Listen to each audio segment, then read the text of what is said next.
Me that I don't even know who they are. Well, I'm glad you said that, brother, because what is going on, people? It is Saturday night, and next podcast is live. As you can hear, we were definitely conversating, off screen, went right into going live. I didn't tell Crispy. Actually, I did tell Crispy I was doing the intro. But what is going on, everybody? We are back after a 1-week hiatus. We weren't around last weekend, guys, and I do apologize to the faithful out there. I know you guys really want to get in every Saturday, talk about gaming topics with us, but we are back. I am going through a couple technical issues right now for some rhyme or reason.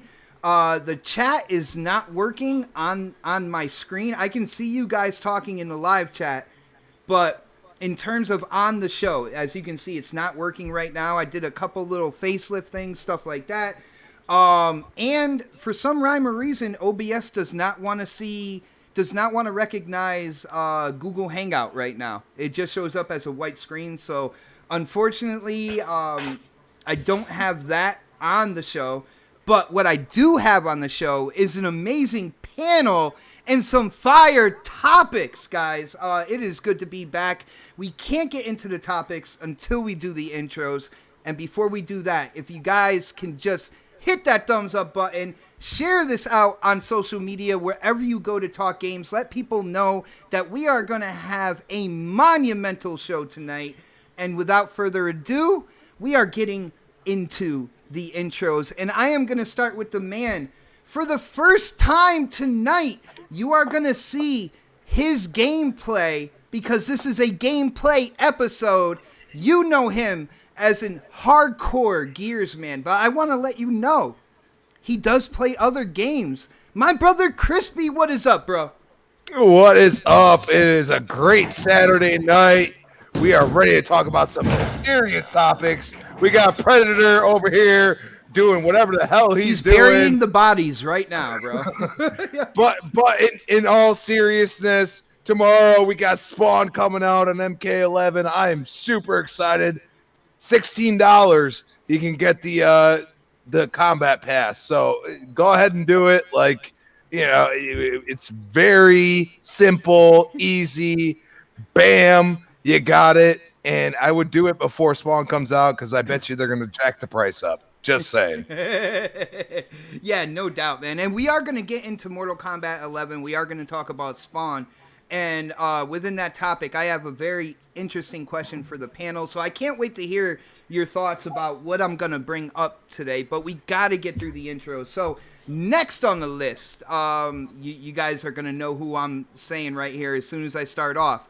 Coming live from the 405. And you know, he's just trying to talk to the intelligent gamer out there. K Mega, what is up, bro? What's happening, man? What's going on? Glad to be back and ready to have a good show, man. Welcome to our guest or replacement. I have no idea what the hell this dude is now. But regardless, good to be back. Refreshed and recharged the batteries and now ready to get started, man. Start getting people upset, I suppose. Dude, Let's go. You had 2 weeks off from podcasting, man. What the hell did you do for 2 weeks? Man, I just enjoyed life. You know what I'm saying? He got drunk. Get the fuck out of here. I did get lit. But no, I did some streaming. I got married and then just went around and he just threw that. I love that in the back he threw door. it right in the middle there. Let's see, I did some streaming. I got married, and I dude, congratulations, bro. Yeah, appreciate it, man. Appreciate it. Congrats, man. Did you get her that Nintendo Switch yet, though? Shit. No. Damn. I put it in. He was hoping that was a gift. I did. I did put it in the wedding. I got your ring. You don't need no fucking Switch. You know what I'm saying? I put it in the wedding registry, but nobody didn't bite. But I mean, came out pretty like a fat rat. There was plenty of people gave gifts, but most of it was Bath, Body, and Beyond, and like a whole bunch of like woman stuff. So I'm like, hey, man, you know what I'm saying? I don't see no game stuff or no. Bath, Body, and Beyond was for you, and then the rest was women stuff, is what you're trying to say. No. The money was for me, but everything else, but the Bath, Body, and Beyond, and all that other stuff, man, it was good. It was good, man. It was good, man. Really good time, man. So, nice. It was dope. Nice, brother. And again, congratulations to you. To Mrs. K Mega, we all know that she definitely wears the pants in that relationship, and we are gonna move on. Guys, it is my pleasure to introduce once again. He was a special guest on, I believe, episode 2 of season 3, and one of the smarter gamers out there. When it comes to seeing comments on Twitter and stuff like that. One of the people out there that really, you can tell, has a lot of common sense when it comes to their gaming opinion and stuff. And it is really proud for me to introduce, once again, our brother Dreadpool. What is going on, bro? What is up, everybody? I knew it. ASMR Dreadpool. I just messed with y'all. Hey, what's going on? How's it going? Congratulations, K Mega. Don't worry. Just remember, everything you guys get in those registries, they always buy it for her. It's always going to be pink. It doesn't matter. I mean, if you can get away with like a little bit of gray, that's fine. Mm-hmm. Just take what you can get. That's exactly how I did it, because I seen all these gifts, and I will say this though. Sorry to interrupt that part, but one of the coolest things, and I did post it on Twitter for I forgot what it is, the registry when people walk in and they sign or whatever. Mm-hmm. Well, they surprised me because, I'm a big fan of Captain America. They bought a actual big, huge ass life-size Captain America shield and used it as a registry for everybody to sign. And so that was dope. That's hot there. That was hot. I saw that. Awesome. That was epic. Yeah. I asked for a Millennium Falcon when they re-released all those toys again. Mm-hmm. I was like, oh, this is only a couple $100. Let's put that on the list. My wife looks at me and she's like, really? I was like, what? I'm still a kid. Just because I'm getting married doesn't mean nothing. It's a decoration for the living room. That's Come what on. I'm saying. Yeah. What Falcon again? You know. What is it called? Stick figure? Is it called? Cause what did he say?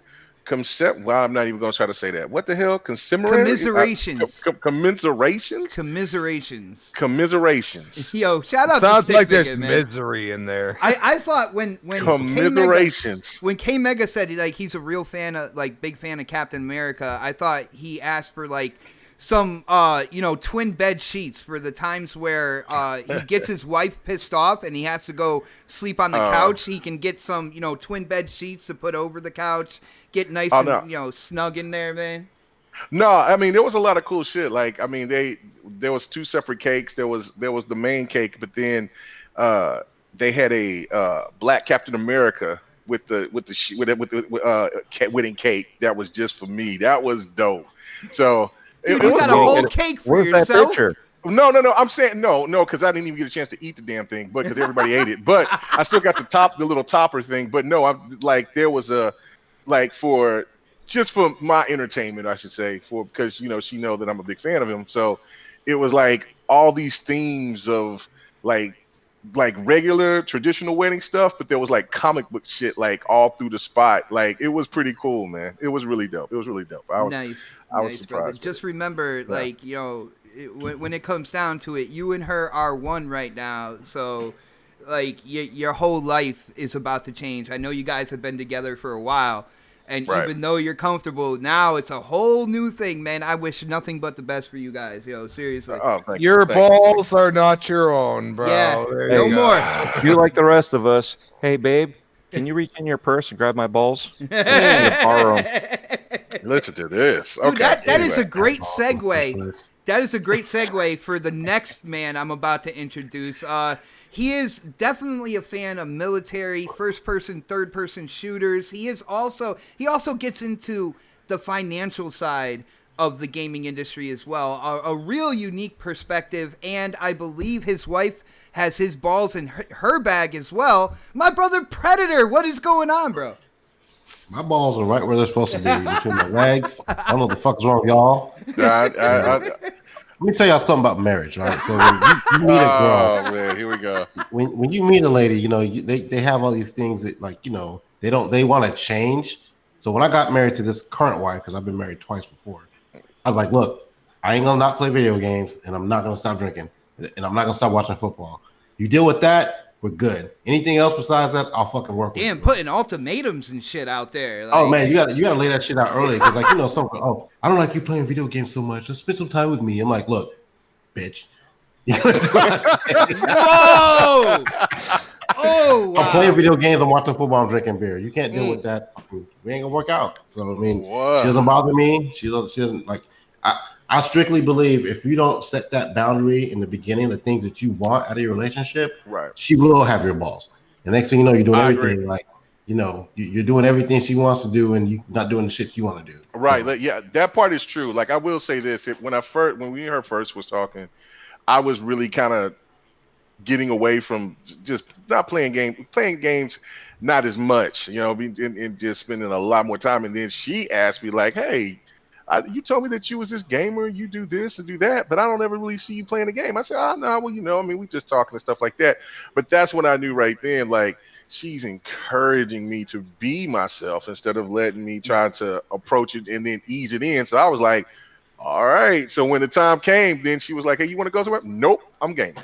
They know their ground. They know the ground rules. They do the ground rules. It's just like K Mega throughout his entire life, man. He's always just trying to ease it in there. You know what I'm saying? But happy to be here, man. I'm sorry we missed the last week, and welcome back, K Mega. Congrats on getting married. Hey, y'all know I talk a lot of shit. With me and you talk shit all the time about wives and shit like that. But man, congratulations on that, man. Oh no, appreciate it, man. I wanted to just be part of this lifestyle, man. I've been chasing, doing all this other stuff, man. Being out here, man. It's time to put up the player card and just do that aspect as an adult, and then just keep it moving. You gotta find a good woman, and we're good. Welcome to the next podcast. Keep your balls. newlywed special. But no, guys, let's dive in. Let's dive into the topics real quick. And I'm gonna start light while people are still kind of getting in here and stuff like that. A new game is coming out from Obsidian. It's a game called Grounded. For people who don't know, Obsidian is now a first-party development studio under Xbox, and Grounded seems to be, in my opinion, kind of like a fresh take on a survival game, where it's kind of like Honey, I Shrunk the Kids. Your characters are children that have been shrunk down. You're in the backyard, and basically you have to survive. Now, new details and new gameplay came out at PAX East, and my bad, I had to clear my throat.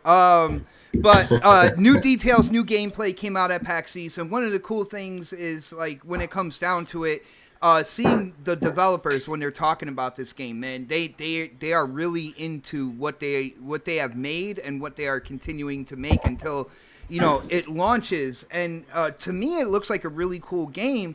I do have a concern though, but I'm gonna go to K Mega first, since he is the newlywed here. Yo, K Mega, when it comes to Grounded, I want to know what you think about what they're creating over there at Obsidian. I think we all know it's not like the only project they're doing, but it's a project that they did want to come out. What do you think about what we've seen so far with the gameplay, what we've seen in terms of the gameplay mechanic? Are you down with this type of game, bro? I mean, any game. This is the thing. I'll try out any type of game, and give it its opportunity. And if it isn't something that I'm into or something that I'm not, then I'll be the one to make the determination. I'm not going to worry about any outside influence to try to tell me what I should like and what I shouldn't. With that being said, no, I think the game looks fun. It's one of those games where it's a filler game. It's not a game that's going to consume your life. It's not like COD or WoW or any of these type of certain games, Destiny or Division or anything like that. Ark, though, like it's built like Ark, and Ark, there are hardcore like Ark players out there to this day.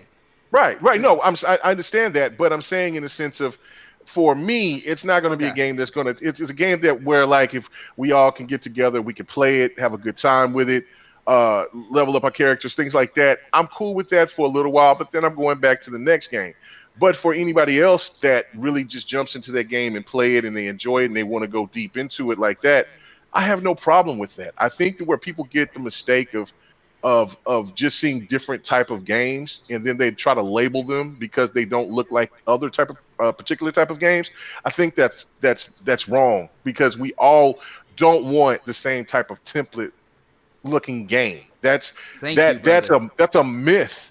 Nobody wants to see the same type of story-driven game over and over and over. Even the people that scream for them, they don't want to see that all the time. They want some diversity. And this is one of those diverse games. It's just no different than what Bleeding Edge, as much as I'm excited for what you are for Battletoads. You're excited for that. I'm even more hyped for Ori, though, by the way. Right. Yeah, but I'm saying just for the sense of just all these games. You got Doom coming out. You have Final Fantasy getting ready to come out here pretty soon.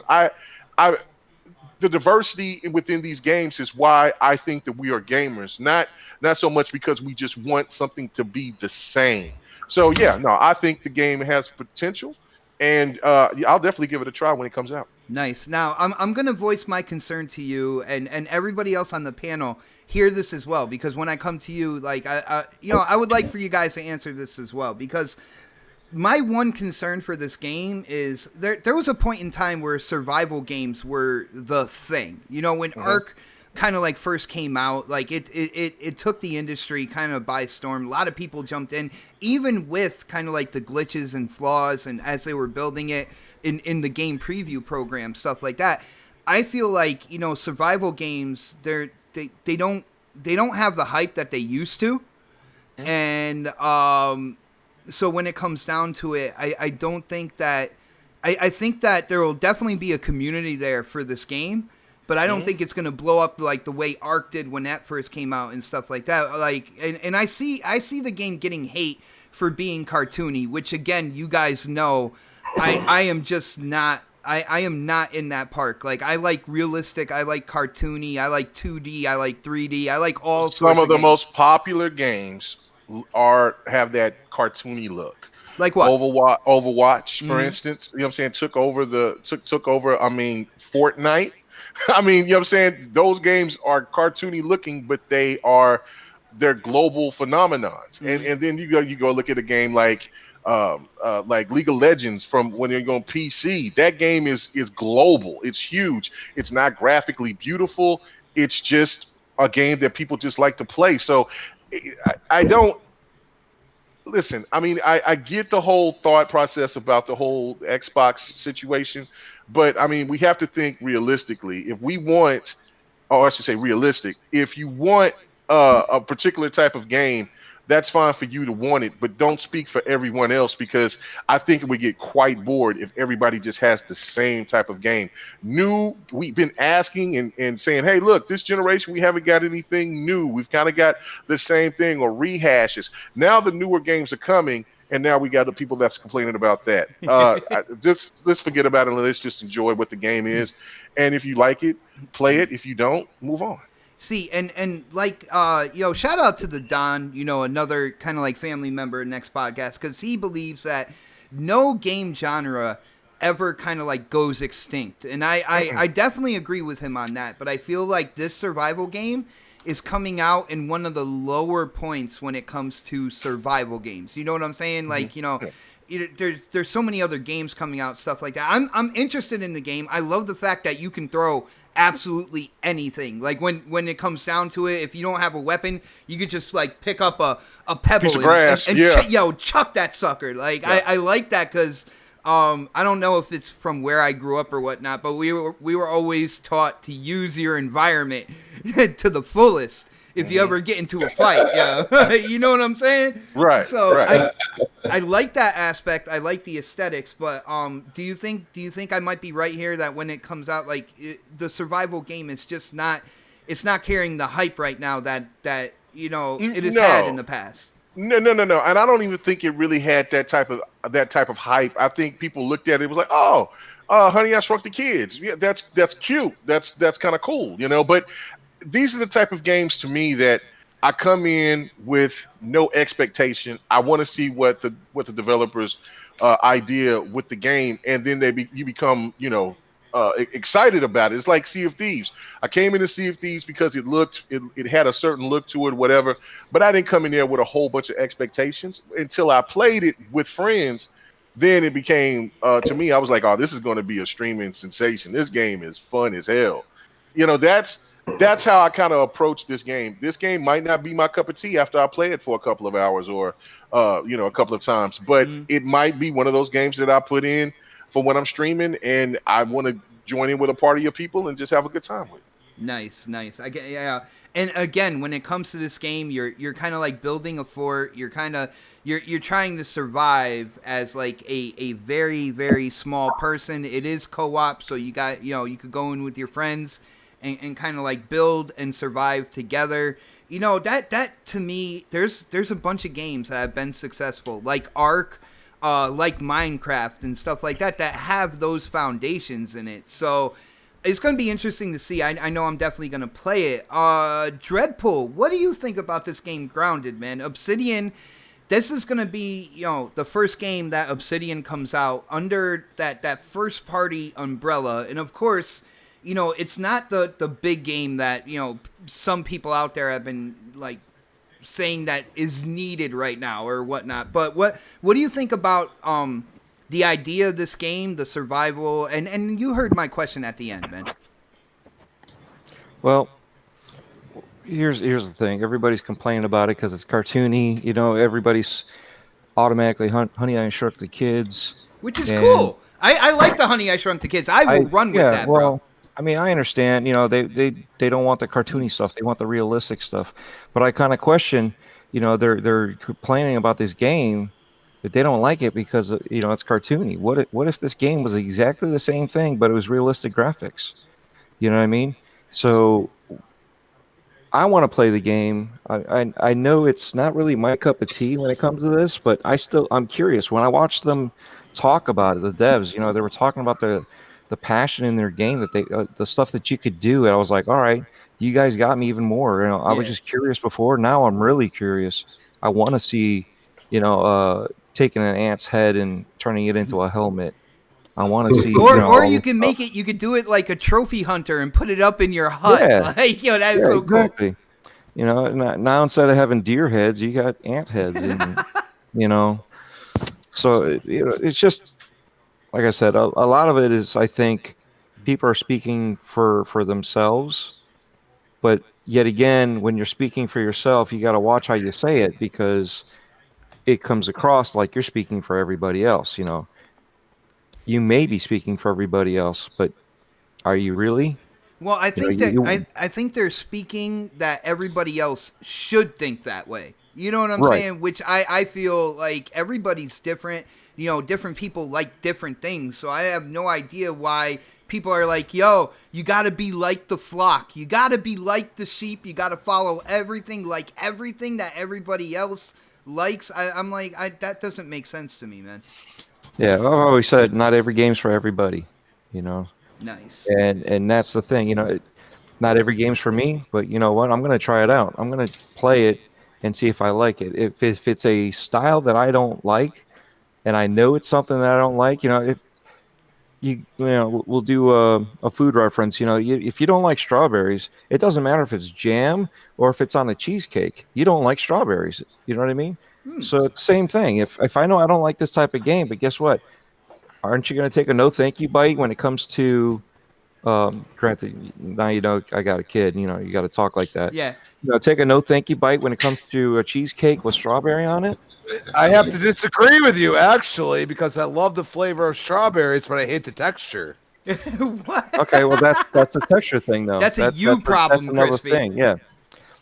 That's a me problem. I'm cool with that. But that also shows the uniqueness of everything. Like, that's the thing. Everybody is accepting for other people's uniqueness, accepting gaming, except this small group of people that think that games shouldn't be unique or there shouldn't be any type of things. It looks like with this game, let's say that this game doesn't do well and it doesn't attract people, but this is opening up a premise for maybe some other developers. Say, hey, look, I remember this game Grounded. Hey, how about we do this? Add a couple of things that people liked about this game and then put our touches into it. That's what builds franchises. So again, these type of games are much more valuable than what a lot of people give credit for. Yeah, nice. And that's the thing. It's somebody's project. Somebody decided to make something like that because they were interested in that. Nobody makes a game to be a crappy game. Everybody they make something that they like. This is something that they're into. They're putting their heart and soul into it. So give them a chance. I mean, you're making a podcast, right? You said, hey, let's all get together. Let's put out a product and with our opinions and our ideas and see what happens. Nobody stops and says, oh, well, this ain't going to happen. No, you just keep pushing along. You do it because you want to do it. You have your heart into it and you produce. That's what they're doing. They're producing. So for everybody to, well, not everybody, but you know what I'm saying? For a lot of people to generalize it and then say as a negative thing, that's where I don't see the point. Why do we have to be negative about it? They say, hey, you know what? It's not my thing. Let's move on. Yeah, definitely. I definitely agree with you on that, man. And when it comes down to it, and we got a few topics that are going to spread across a certain kind of like ideology here that I wanted to put out. I want to put out there because there are games coming out on the Sony platform that people are kind of pointing to and saying, see, there's greatness and stuff like that, right? When it comes down to it, Xbox is going to be doing their kind of like bigger budget AAA, moving from the launch of the Series X into that generation. You know what I'm saying? You can not like it and then, make your choice according to not liking that. But when it comes down to it, that's when those games are coming out. They're starting with Halo Infinite, as a launch title for the Series X. So, people only have a certain amount of time to voice these kind of like weird reasonings when it comes down to it. Yeah, I don't, where's the AAA games? Well, they told you when they're coming out. You know, we're going to see a launch lineup. And then we're going to see kind of like, hopefully, from what I'm seeing from Xbox, they're done just showing kind of like 18 months out. It seems like they're gonna show things that are coming in the future. So, you know, that's when those games are coming. All right. Now, I have a concern when it comes to Sony with these games coming out before the PS5, which we are going to touch on when we talk about Ghost of Tsushima. But when it comes down to it, no matter how much bitching and complaining is done on Twitter, you can't force a 3 or 4 year development cycle for a game for the game to come out like next week. It's not going to happen. You see what I'm saying? Yeah. All right. So, yo, Pred, what do you think about this game, Grounded, man? I know this might not be your cup of tea, but I want to hear your thoughts and your opinions on this, you know, before we get to Crispy and then move on, bro.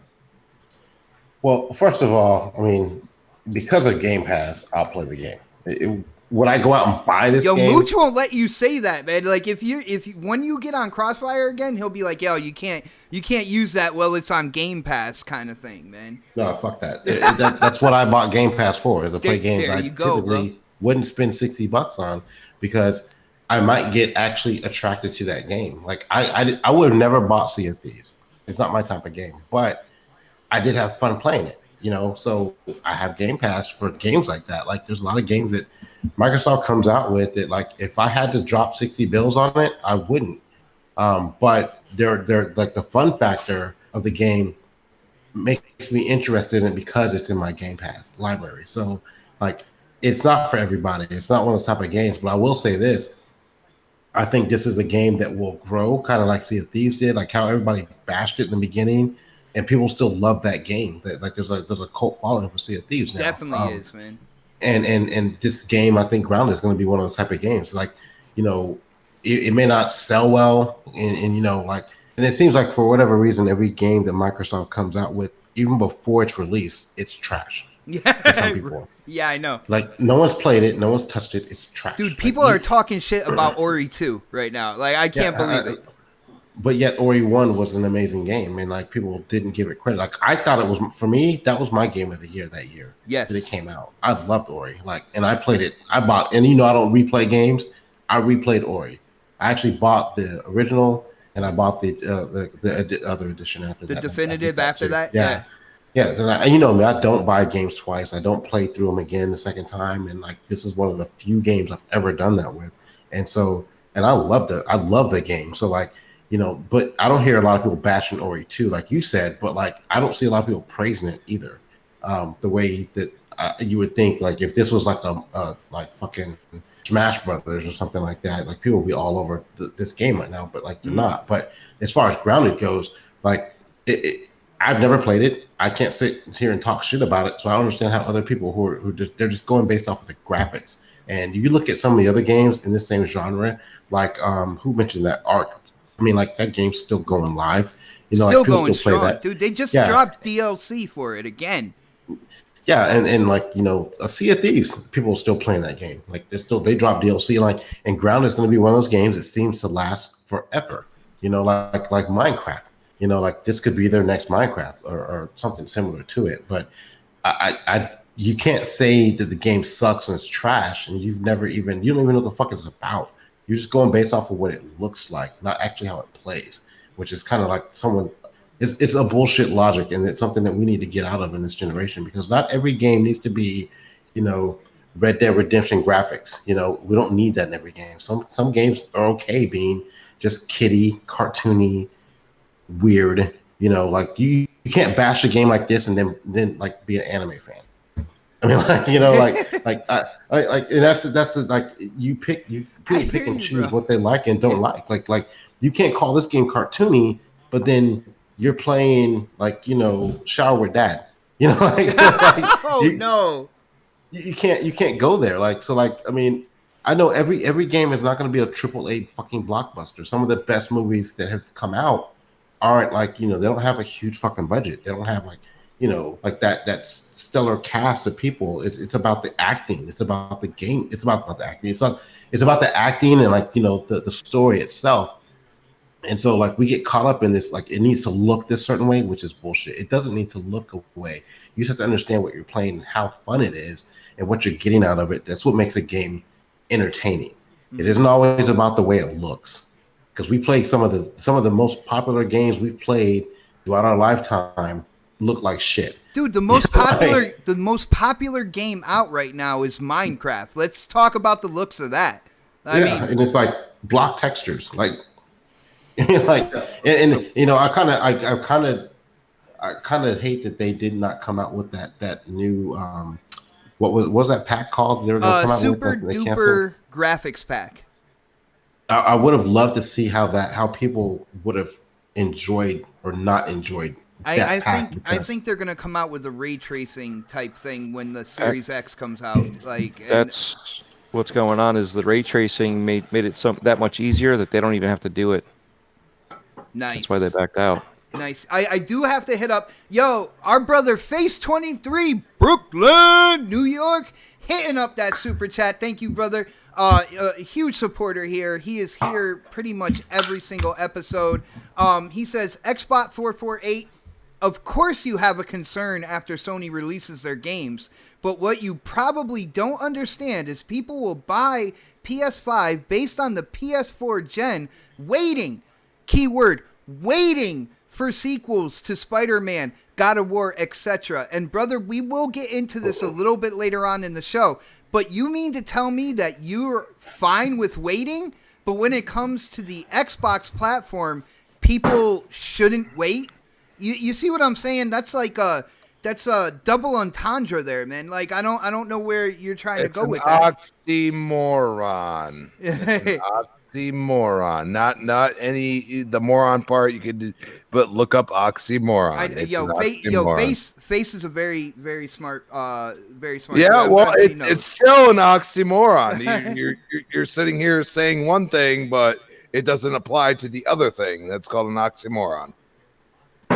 Okay, I got you. But like I said, we are going to get into that in a little bit. We do have to jump to Crispy here. Crispy, Grounded, survival game, set in the 90s. Another thing I want to say about this game in terms of set in the 90s, where are all like the baggy jeans and stuff like that from the 90s? Dude, like the characters have skinny ass jeans and stuff like that. I'm not with that, man. That I lived throughout the entirety of the 90s. And where are the cross colors? Where are the baggy jeans? There's no hood. There's no hood, man. There's no Carl Kanai. There's no backpack. I'm saying.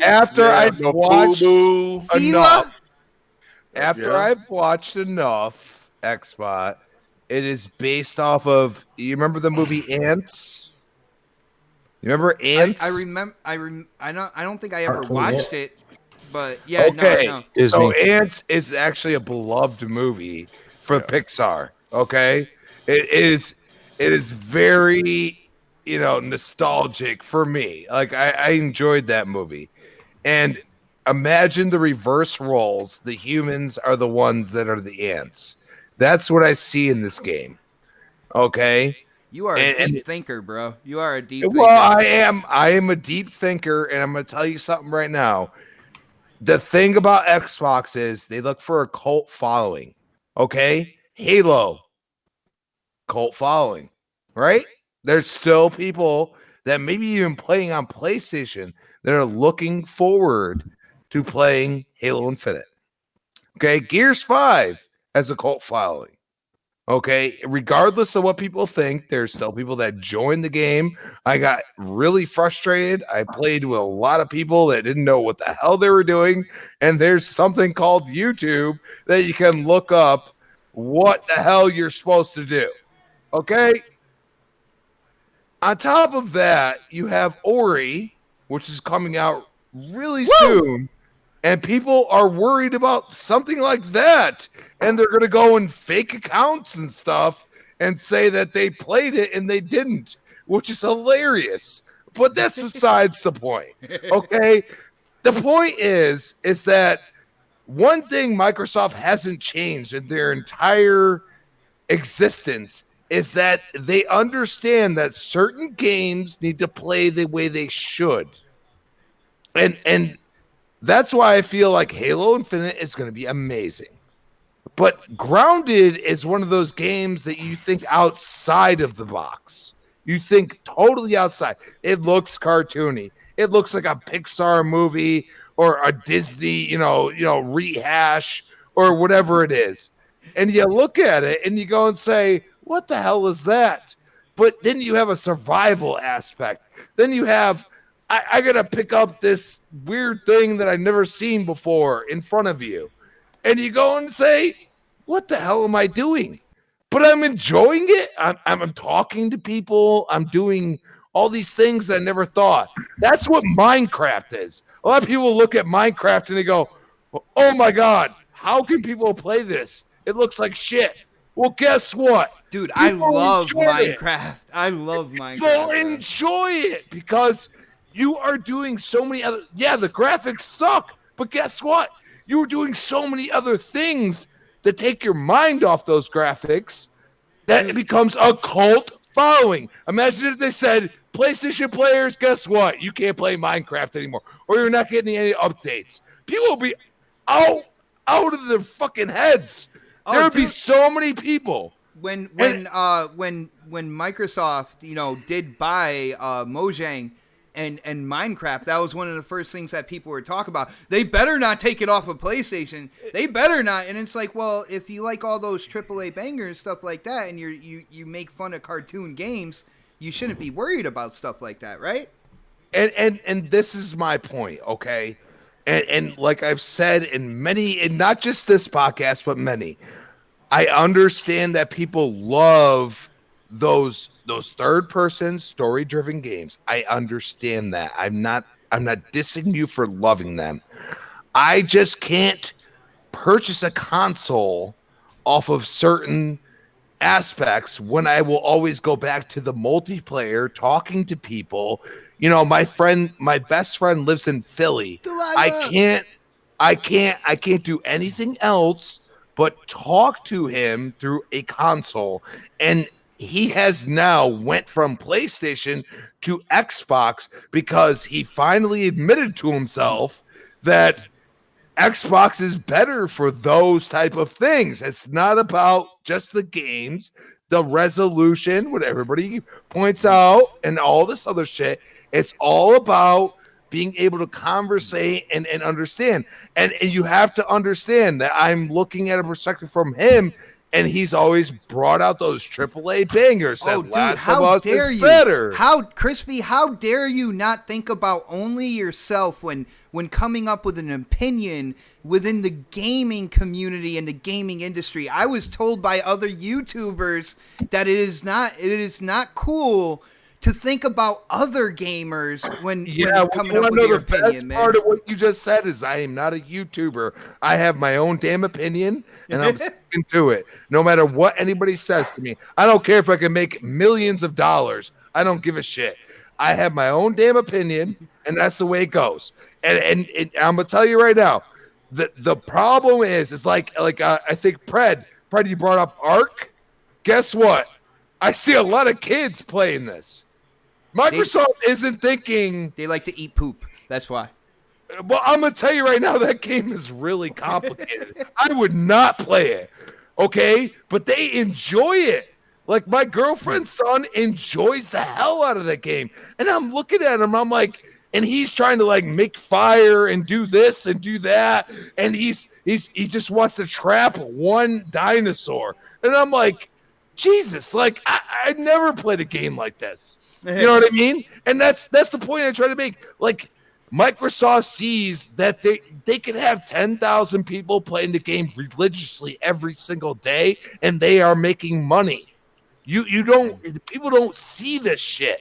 Well, you know what I mean? Yeah, I hear you about the making money thing, and when it comes down to it, we all know, when Microsoft has been making money off of Xbox, revenue and stuff like that. So when it comes down to it, I think we're gonna try to stay more on the gamer side of it than the finances. Like I hear what you're saying, and it definitely kind of makes sense. But you know, people are just going to tell you, well, dude, why are you thinking about Microsoft's Pocket, Microsoft's Wallet?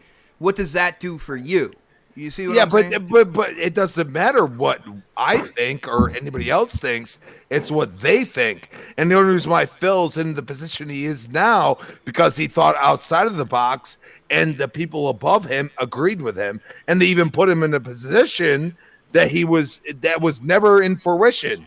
You know what I'm saying? Like Don Matrick didn't have it, and nobody else had it. He's sitting at the table now. He has power that nobody else has. Oh no. You know what I'm saying? Way you sound like he just grabbed the Infinity Gauntlet. It's like he has power now, like nobody else, man. He could snap his fingers and they're going to do what he wants. I'm just telling you. All right. Well, you know, we do have a lot of topics to get through, and this was supposed to be kind of like the warm up. So we're going to go past Grounded. We're going to get into Crispy. I'm going to start with you on this because you were really excited about this. We are going to talk Mortal Kombat 11. Finish him. Because this month, Spawn will be a playable character. Now, I got 2 questions for you, Crispy, when it comes to this and the rest of the panel. So I'm going to start with you here. First off, when it comes to Spawn as a character, I want to know if you're excited. What kind of character do you think he's going to be? Is he going to be more offensive, more defensive? What do you think the Spawn character is going to be?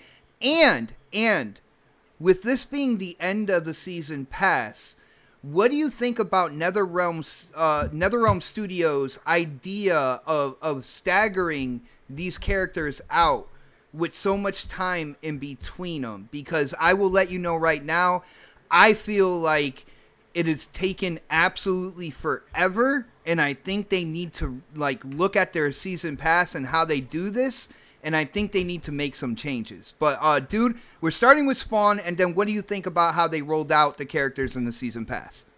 Spawn, I'm a huge Spawn is one of the greatest comics I've ever read. Nice. Okay, and that's because his abilities are almost grounded. It's almost like watching Batman with a symbiote, like freaking Carnage or whoever. You know what I mean? Like there's so many symbiotes. So he had that part of him, but he was also still him. And I love that part of that. The thing is that for them to use Spawn as last makes sense because right now you can get it for $16 for the Combat Pass. Get it now before they jack the price up, because tomorrow it's going to be totally different. I'm telling you, they're going to jack it back up to $30 probably. Okay. What kind of character do you think Spawn's going to be? I think he's going to be more like defensive, but then his offense abilities are going to be almost like Geras or even like Shao Kahn or somebody like that. Like when you hit somebody, it's going to hurt. It's going to hurt bad. You know what I mean? So his blocking ability is going to be like a little bit better. It's going to be like playing as the Terminator or something like that. But then on top of it, when you start hitting those combos, you're going to be screwed.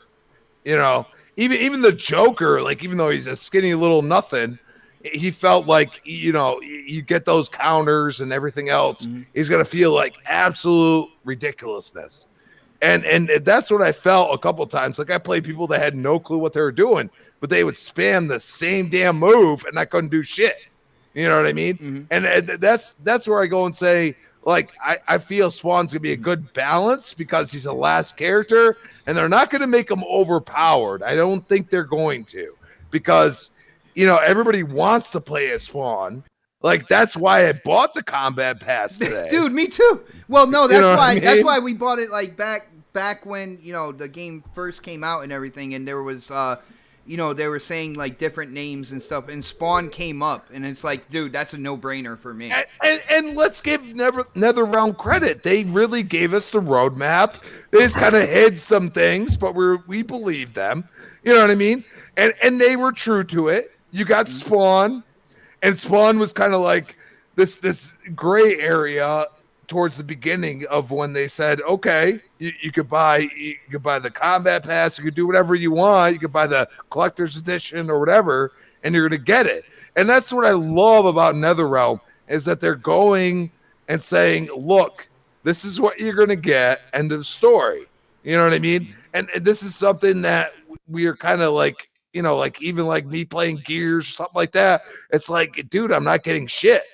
At least I'm getting something. Like I'm paying the $15 and I'm getting a ton of content. I really am. You know what I mean? So that's why I go and say, you know, pay the $15, $16 and buy it now if you like Mortal Kombat 11.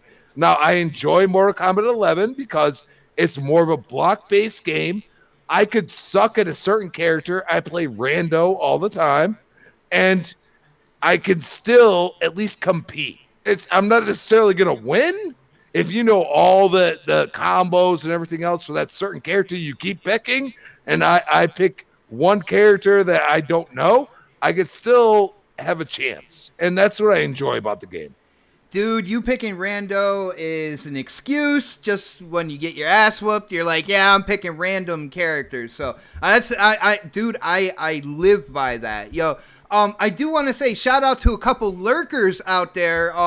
Delilah HD, one of the most intelligent gamers I have ever talked to, is in the chat lurking right now. And our moderator of the year, UK Dazarus, is lurking in the background. Shout out to Sleepy Goblin. Good job on being a moderator, bro, and handling the chat. I really, really do appreciate that. Let's see. Predator. What do you... well, first off, hold on, Crispy. So you don't have a problem with how they put out the season pass and how they put out these characters, because you basically just picked up the season pass, right? You have to understand that I've been through so many games that have put stuff out before they are ready. And like in the beautiful just simplicity. Yes or no, bro. Just yes or no, the beautiful simplicity of this game is I downloaded that entire combat pack in about 5 minutes. Okay. And that's what I love, that NetherRealm has not changed. They haven't. Like, I paid $16 for all this fucking content. I love it. Okay, all right. So I'm guessing no problem. Yo, Predator, first off, do you have Mortal Kombat 11? No. No. All right. So I don't do fighters. So you probably won't feel my pain either, man. So what do you think? I don't really do fighters. So it's like, you know. Are you a Spawn fan at all when it comes to no? Do you want to answer any of these questions, or do you want me to move on, bro? I can say I don't really do a lot of comics. I did when I was really, really young, and I didn't really keep up with it. Like, it wasn't like it wasn't a passion of mine, I guess, to get into the comics and stuff like that. And then I'm not a huge fighter guy. Like when I play fighters, it's usually like UFC, or my favorite is the boxing games that we don't get anymore. So. I would rather play boxing than UFC, by the way. Like, me too. Yeah. And even when I play UFC, I put it to just boxing. So, not even that good at it. But I mean, I enjoy those fighters. Like the whole, I call them fantasy fighters, because like you're not jumping that high, you're not flying, doing fucking cartwheels in the air, and like they're fun to play just for competition, like that. Like when you're playing against your friends and stuff like that. But I suck at them, and maybe that's one of the reasons why I don't play them that much. I don't like old school Street Fighter, like Street Fighter 2, like in the arcade with the 6 buttons. Mm-hmm. That was me. And once it started getting out of hand with all the fighters that we had out there. It just Street Fighter was my all the clones, back in the day, man. All the clones. Yeah. Like old school Street Fighter, even the original Street Fighter was when you just had the 2 characters. Was my shit back in the day, but now it's just like I don't know. I just never really been able to get back into them after we've had all those clones come out. And Mortal Kombat was fun back in the day, like the blood and stuff like that when it was a big issue. But I've never gotten back into that franchise, and part of it is because I just suck at them. I've never really been good at fighters, so I don't really I know where I need to spend my money at, and fighters is not it. All right, brother. Well, in that case, man, I'll let you rest up because when it comes down to it, we got a lot of fire topics, and I'm gonna go to a man that I know plays Mortal Kombat 11, and that would be my brother K Mega. So Mega, I gotta ask you if you're excited for Spawn coming out. It's the last character in kind of like the season pass, character pass type thing, and I will say I feel like when it comes to the season pass, when it comes to the character pass, dude, way too much time in between characters just release one character. Like I feel like you could have released a couple at a time and kind of like had a gap in between them. Just for the fact that when it came to a new character, I feel like you go in, you mess around with the new character, but if it's not really the type of character that you get into, you're screwed until the next character comes out for a shot.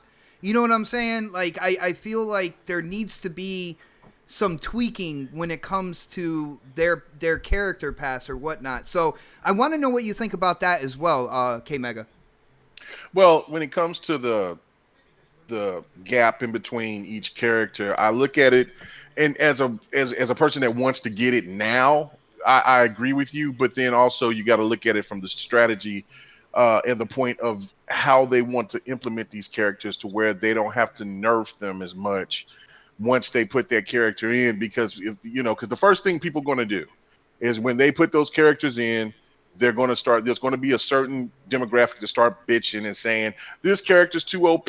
This move is to this. This move is to that, and then they got to go back and then they got to adjust. So by taking this time to get the player ready, try to combat against all the rest of the characters and do whatever with their testing, they don't have to do as much work when they bring these characters in at launch. Maybe do a couple of patches here and there, and then that's it.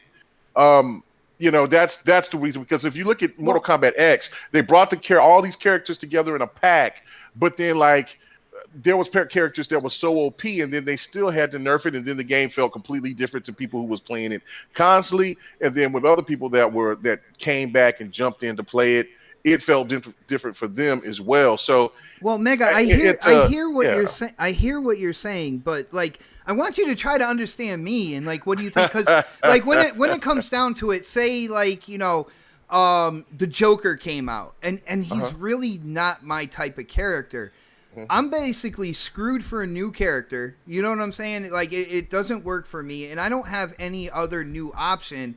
And I bought into this pass in the beginning when I got the game, where if they put out 2 or maybe 3 might be too much, but if they put out 2 characters and they know that they're different types of characters, because we all know Mortal Kombat, they're not all the same characters. They all play different. You have a defensive, you have a more offensive, you have a more kind of like keep your opponent at a distance type fighter and stuff like that. So if they release like one defensive and one kind of like one character that keeps them at a distance, and then use the same amount of time, like where 2 characters would come out before the next 2 characters come out, so this way you can balance everything and all that good stuff. I think that would be better because more people would be happy then. You know what I'm saying?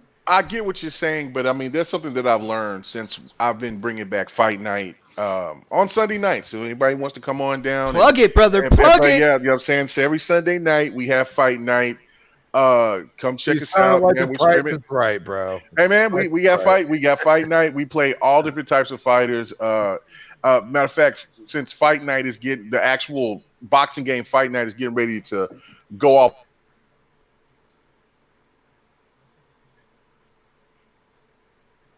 Combat is definitely going to be in tomorrow night's Fight Night category of games we're going to be playing. But this is the thing that I've learned. Some people, they only have like maybe 3 characters at the max that they only play with. People want to have the certain characters that they play with, and that's it. They'll dibble and they'll dabble just to see if that character's that new character skill set is something that they can get into, to maybe they want to implement and use them. But the way that this new generation of gamer plays, they only primarily play with only one or I two, play with 4. maybe 3. I'm kind of like Crispy. I'm old school. Like I felt like you had to learn a little bit of every character to try to understand how to fight against them and fight with them. It's one of those things where you're not the master of that character, but you do know, but you're skillful enough to compete. But when you're going against somebody who that's all that they play with is that primary character, then you get yourself put into a disadvantage. So I don't think people are complaining as much. I know that when they first heard that Spawn was going to be the last character, and people were like, oh man, I really like to get Spawn, but I don't really hear too many other rumblings like that anymore because there are people that's already set to the characters that they like. I think there's people who want to get Spawn rather would have Spawn come in first or second is because he's a cool character. People are excited for him, and they can't wait to see what NetherRealm is going to do with him. The issue with it is that I think personally that I think he's going to be a heavy, but he's going to be fast. I think because I think he's going to be a heavy. I Type think of he's character. to be Jax in a way. Right, that's what I'm saying. Like I can see that he could be a more of a heavy type of character, but he's going to be quick, and also he's going to have crazy abilities with his cape. He's going to have guns, his chains. So he's probably going to be a ranged heavy character, unlike. See, I think he's going to be more with defensive, man, with that cape. And like I used to read the comic books and stuff like that. That cape would like wrap around him when he was in a vehicle, being defensive and stuff like that. But the guns and chains, that's where you're going to see a lot of your offense, in my opinion. Well, yeah, I know. That's why I'm saying, like, I don't know. That's why I say he's going to be more of a heavy because I don't see him coming in having an attack set like Kung Lao or my boy Kung Lao, bro. Yeah, you know what I'm saying, or anything like that. I think that he'll be kind of complex like a Raiden. Where he'll have range. That's good. Yeah, the proper range attacks to keep people at bay with whatever, with his shield or chains. I don't like how he feels. If you know how to play with him, he's awesome. He's just one of those advanced character types that you got to learn how to play with. But if you know how to play with him, I mean, big shout out to my boy Philosopher Doom. He can play with him really well. But for somebody who just is an obviously want to just click buttons and this shit, no, that shit ain't gonna work. And that's why I think there's gonna be a lot of people maybe disappointed. Did you just call me a button masher, man? I'm taking that personal, bro. I'm not. I didn't call you that. But see, if you take that label, I'm just saying. But if you are coming in as a button masher and thinking that Spawn's gonna do all the cool shit that you want, I think you're going to be sadly mistaken. I think they're going to make him pretty technical and make him more of an advanced character than he is. Kind of like with the Terminator character. The Terminator character is very advanced. I have a problem with using them. Like what? Because I didn't use even though I had all the characters in Mortal Kombat X, I didn't ever use Jason. I used I didn't even use the Alien. I used out of that little scary pack. It was I love the Alien and dude with the chainsaw, Leatherface. So I think that is where that's my opinion on it. I could be completely wrong, but I do think that the game is I don't know. I like the separation. It gives players time to figure out what kind of players. Because unlike you, I do like the Joker. I think the Joker is well done. I thought his combo sets is perfect. I played with him, worked with him. I like him a lot. So I mean, but yeah, and also like he's got the magical 9. Guys, check this out in the chat. Snoog City, shout out to you. Said he used to work for Midway Games as a tester when he was 24. I'm not going to ask how old you are now. He said Ed Boon is an amazing human being, super humble, and dude, I can definitely see that. The only thing I'm saying when it comes to the combat pack and stuff for MK11 is instead of releasing one character and having so much time in between, if they release like 2 that they know are different styles, I think it would accommodate more of the gamers out there. It would satisfy a lot more of the community, because when it comes down to it and there's like a crazy defensive character, you're not really a defensive player. You're kind of left out in the loop for like double the time without a new character that way. And where if you come out with 2, you got to be good with multiple.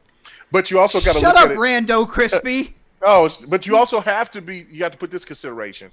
Mortal Kombat was everybody was loving it. They was like, and then there was that community that started dogging it out. Oh, we don't like this Mortal Kombat. After a certain group started talking about nerfing stuff, and they nerfed it, then they started hating it, and they stopped, and they went, and their player count went down. And then you had this other part of the community that was talking about, oh, well, I'd rather play Injustice 2, but they hated Injustice 2 at that particular time. So that's what I'm saying. So it sounds like the Halo community. I'm telling you, man, it is crazy. So I think giving this longevity, what it does is it extends the you know what I'm saying. I'm not the biggest fan of it either, because I'm on your side with this one. But I mean, I would hope the characters to come in a bundle or stuff like that. But the way that they're doing it is the smart way, is because now it's bringing back a lot of attention to Mortal Kombat every time that they bring a new character, and this also will set up some great stuff for when they do season 2. You just stuck that two. spear in the lion's ass, by the way. I just want to let you know that, man. Just giving K Mega the fucking business, man. I'm sitting watching this game, dude. Lock in. Lock in, bro. Lock in. What are you talking about? What are you talking about? What's going on? We're watching some of your. I did grab gameplay from our DM. It was a little bit older gameplay or whatnot, but you are fighting a lion right now in Assassin's Creed. Okay. All right. And guys, I do want to let you guys know this is an episode where you get to vote on the gameplay after the show. Right over on Twitter, it's at Xbot448. I'm gonna have it pinned right to the top of the profile. As you can see in the bottom left-hand corner, you see the logos for whoever's gameplay is running at that period of time. Right now, you are seeing K Megas. You already saw the best gameplay out there. When it came to Xbot448, I put a lot of you put me first. K Mega just killed. Is the king player. Look at that. Look at that, man. What is going on, bro? Y'all was saying that the lion was tearing my ass up, but I took him out. You know what I'm saying? Then you know what? I went in here and I slayed all these beasts in this game. You know what I'm saying? So it was great. But anyway.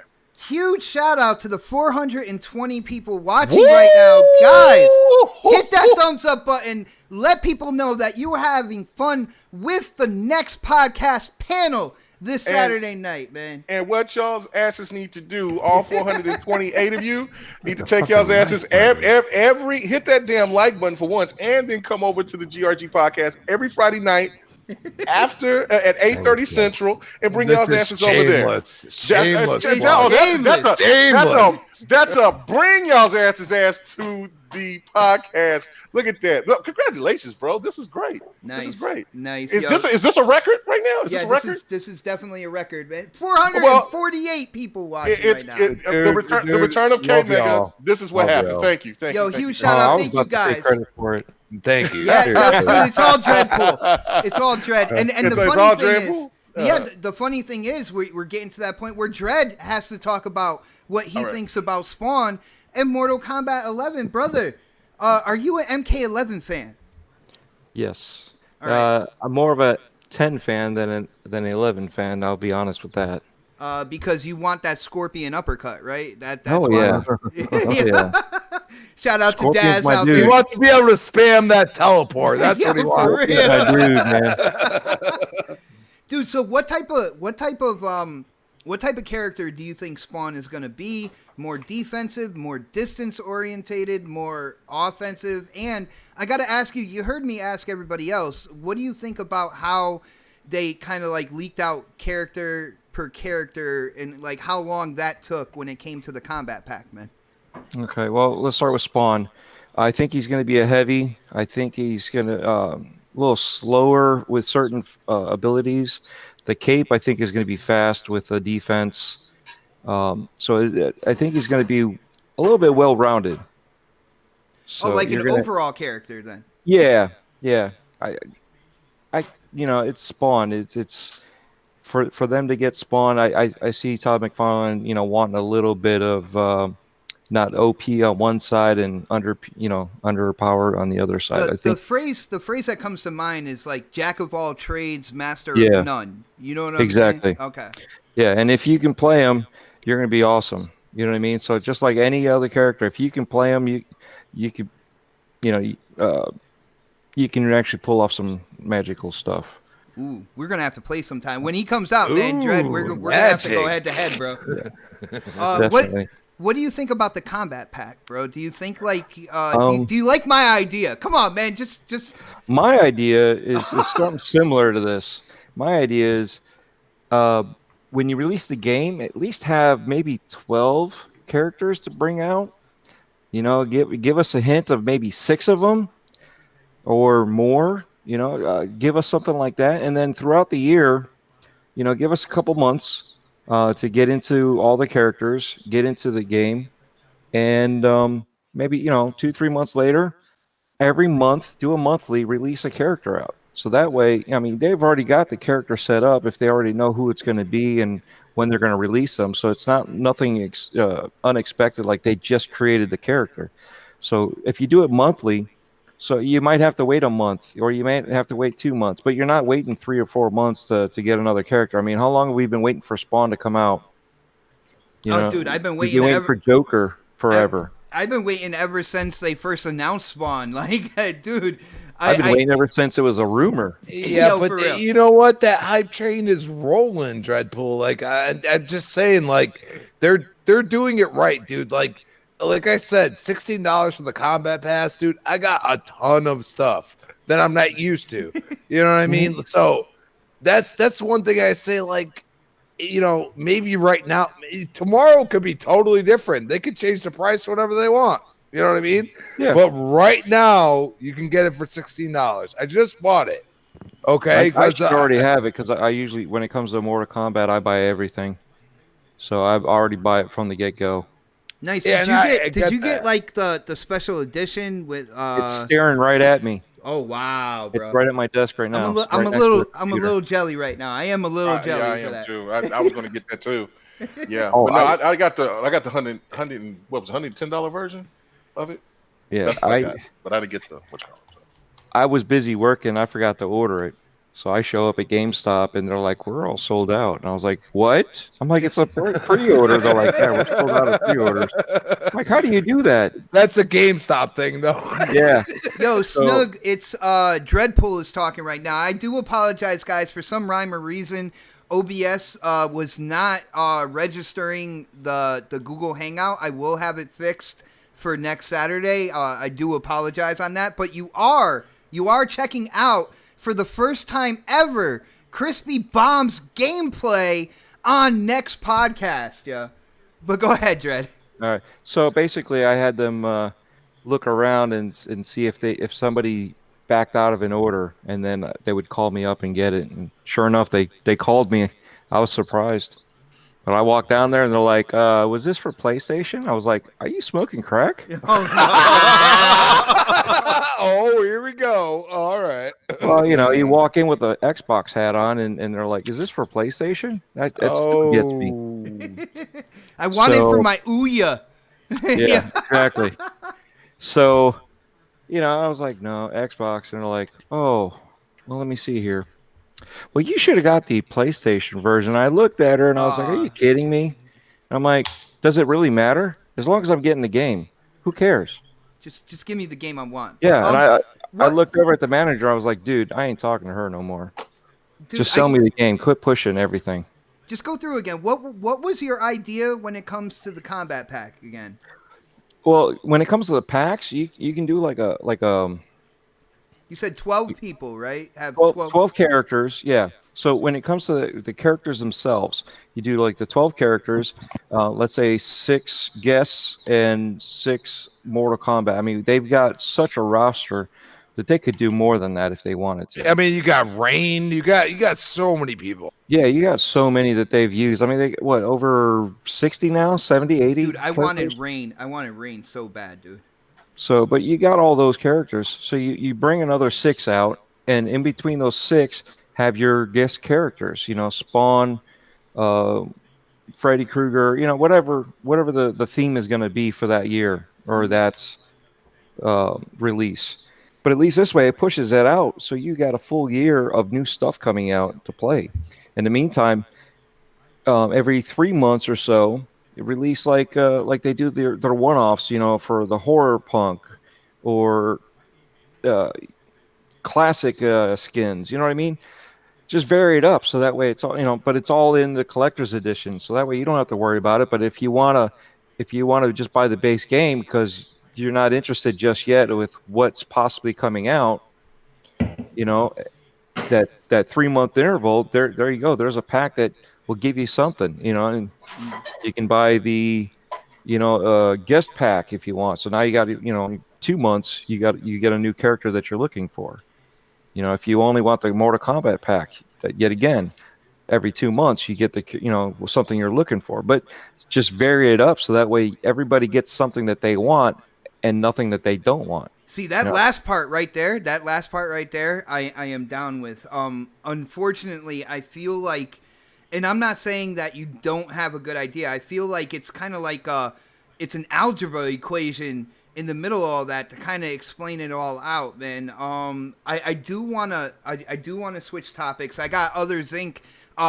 Screaming for RDNA2 topic right now. And I think we definitely need to get into that. It is in the title, so we definitely have to get into that. So, with that being said, AMD did their financial day this past week, and they go in and they're basically talking to their shareholders, stuff, really putting out their roadmap for what they're going to do. For people who don't know, AMD creates hardware. They do CPUs, they do GPUs. That's the company. If you don't know, if you're living under a rock, I'm gonna assume because this is a gaming podcast, and AMD powers both the PlayStation brand and the Xbox brand. Now, the thing of the main topic, the thing that got Twitter going absolutely crazy, is when they started talking about their new GPU architecture, RDNA2, which is going to be unveiled in like graphics cards later this year. But we all know that Xbox, Phil Spencer came out and he verified that RDNA2 is the GPU architecture that the Series X is running with. Now, some people have kind of guesstimated on whether or not PlayStation is using that same architecture. Again, Sony hasn't said anything about this yet. Gamers are definitely waiting to get some type of information from Sony. But as of right now, they have really been, their information has been really minimal. All right.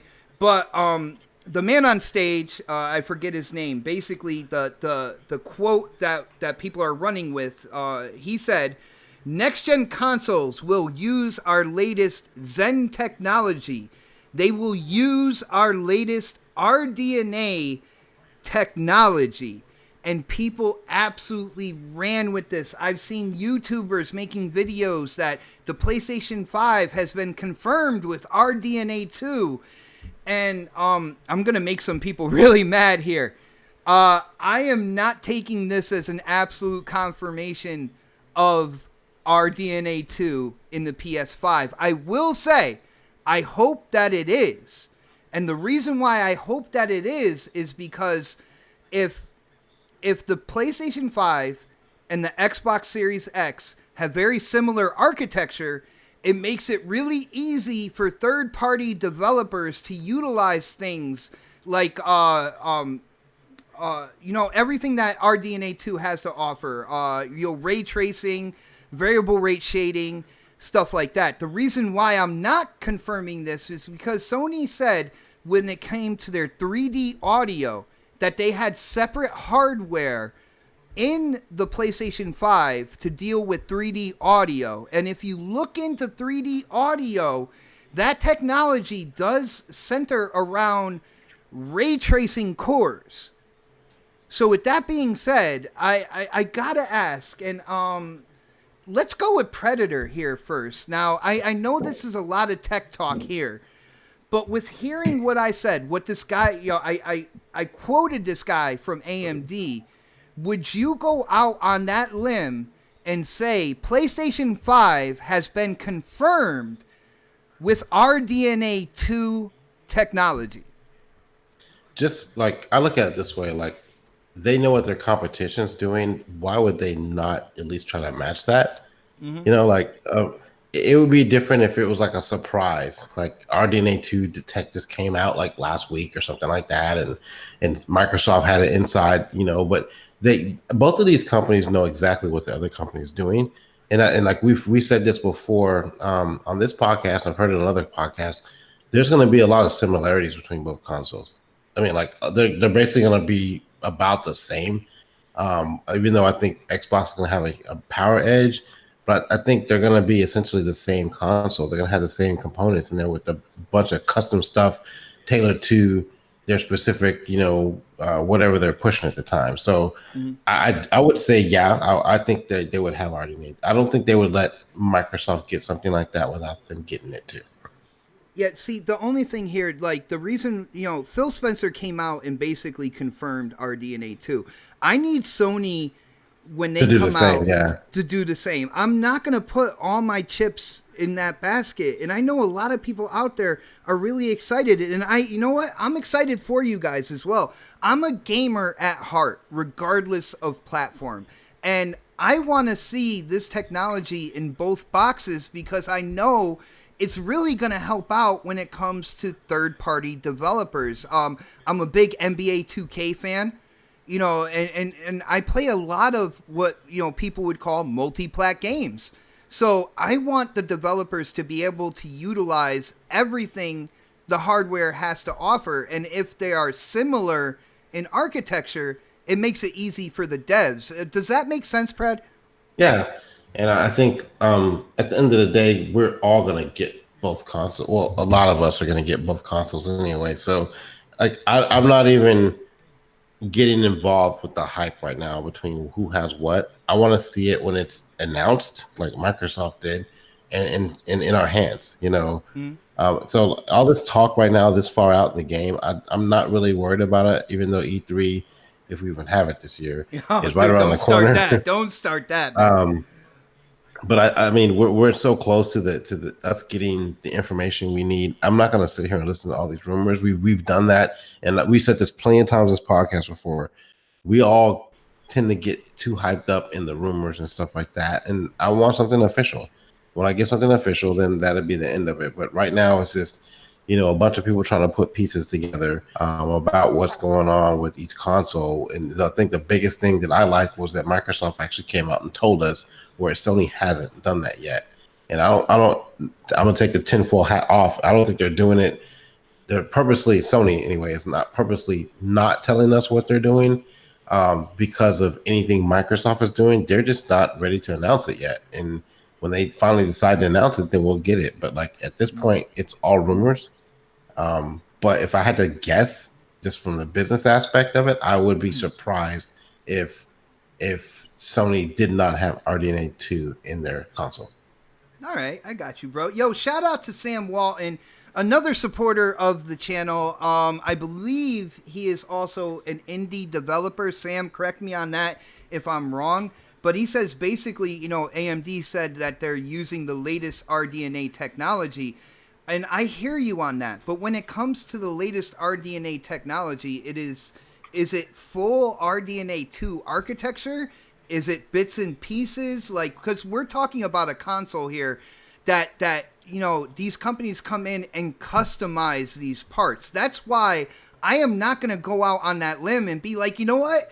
It's confirmed for the PS5. I need something to be said from Sony. The same way that Phil came out and said something about the Series X before I put everything into that basket.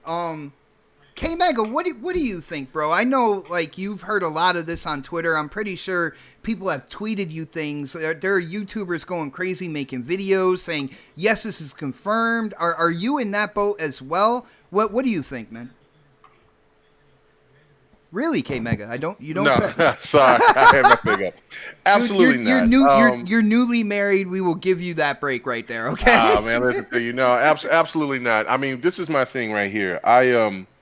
I said this on GRG last night. I said this comes into the point to where we have gamers that's trying to talk tech talk as though they've worked in the business. And first off, it started off with Resolution Gate. Then it came into the blades of grass. Then it came to Puddle Gate. Then it came to teraflops. Now we have this whole situation with RDNA 1 and 2. When most, I would guarantee, I'd put money on it. where most of these people that sit here and that's putting out a lot of these information don't know what the hell that they're talking about. That's why I don't get into this whole tech stuff. I mean, I built my PC from scratch. You know what I'm saying? Put it all together, did all that. I still don't know all the terminologies and things, what's going on within with what's going on and what's happening. Mm. And so this is my only advice to a lot of people out there. Like, there's only 4 people, maybe 5 at the max, that I'll listen to for advice. And the one thing that this is why I go for it, because there's 2 people definitely that talks with people that's there, that works within certain places, right? The others are people that's deep within the know. So this is the thing that's different from what all these other leaks and everything else and people looking at Reddit and all that. There's 2 factors to this. One, Xbox already showed what they had. There's still more features and things to go, but they've already kind of set the plate. And if Sony had something better, like if you're talking about the 13.3 teraflops, well, Sony normally would be coming out and saying, look, this is what we have. Sony has been very, very, very quiet. And yeah, it could be a moment of where they could drop the bomb on something, or this could be a issue to where it could be a thought of being concerned, because they haven't been this quiet. I don't ever recall since I think PlayStation's even stepped into the console space. Usually, if Xbox announces something or if they have a show, Sony's right there, either on Twitter or with some type of something on YouTube to kind of like squash any hype that would come out of that. And they were already ready within their marketing to swing it back towards PlayStation side. But you're right, Sony hasn't said anything. Anything. So the thing of it is I'm not going to say that Sony's not going to have a PlayStation Pro console that's coming out that's going to be 13.3.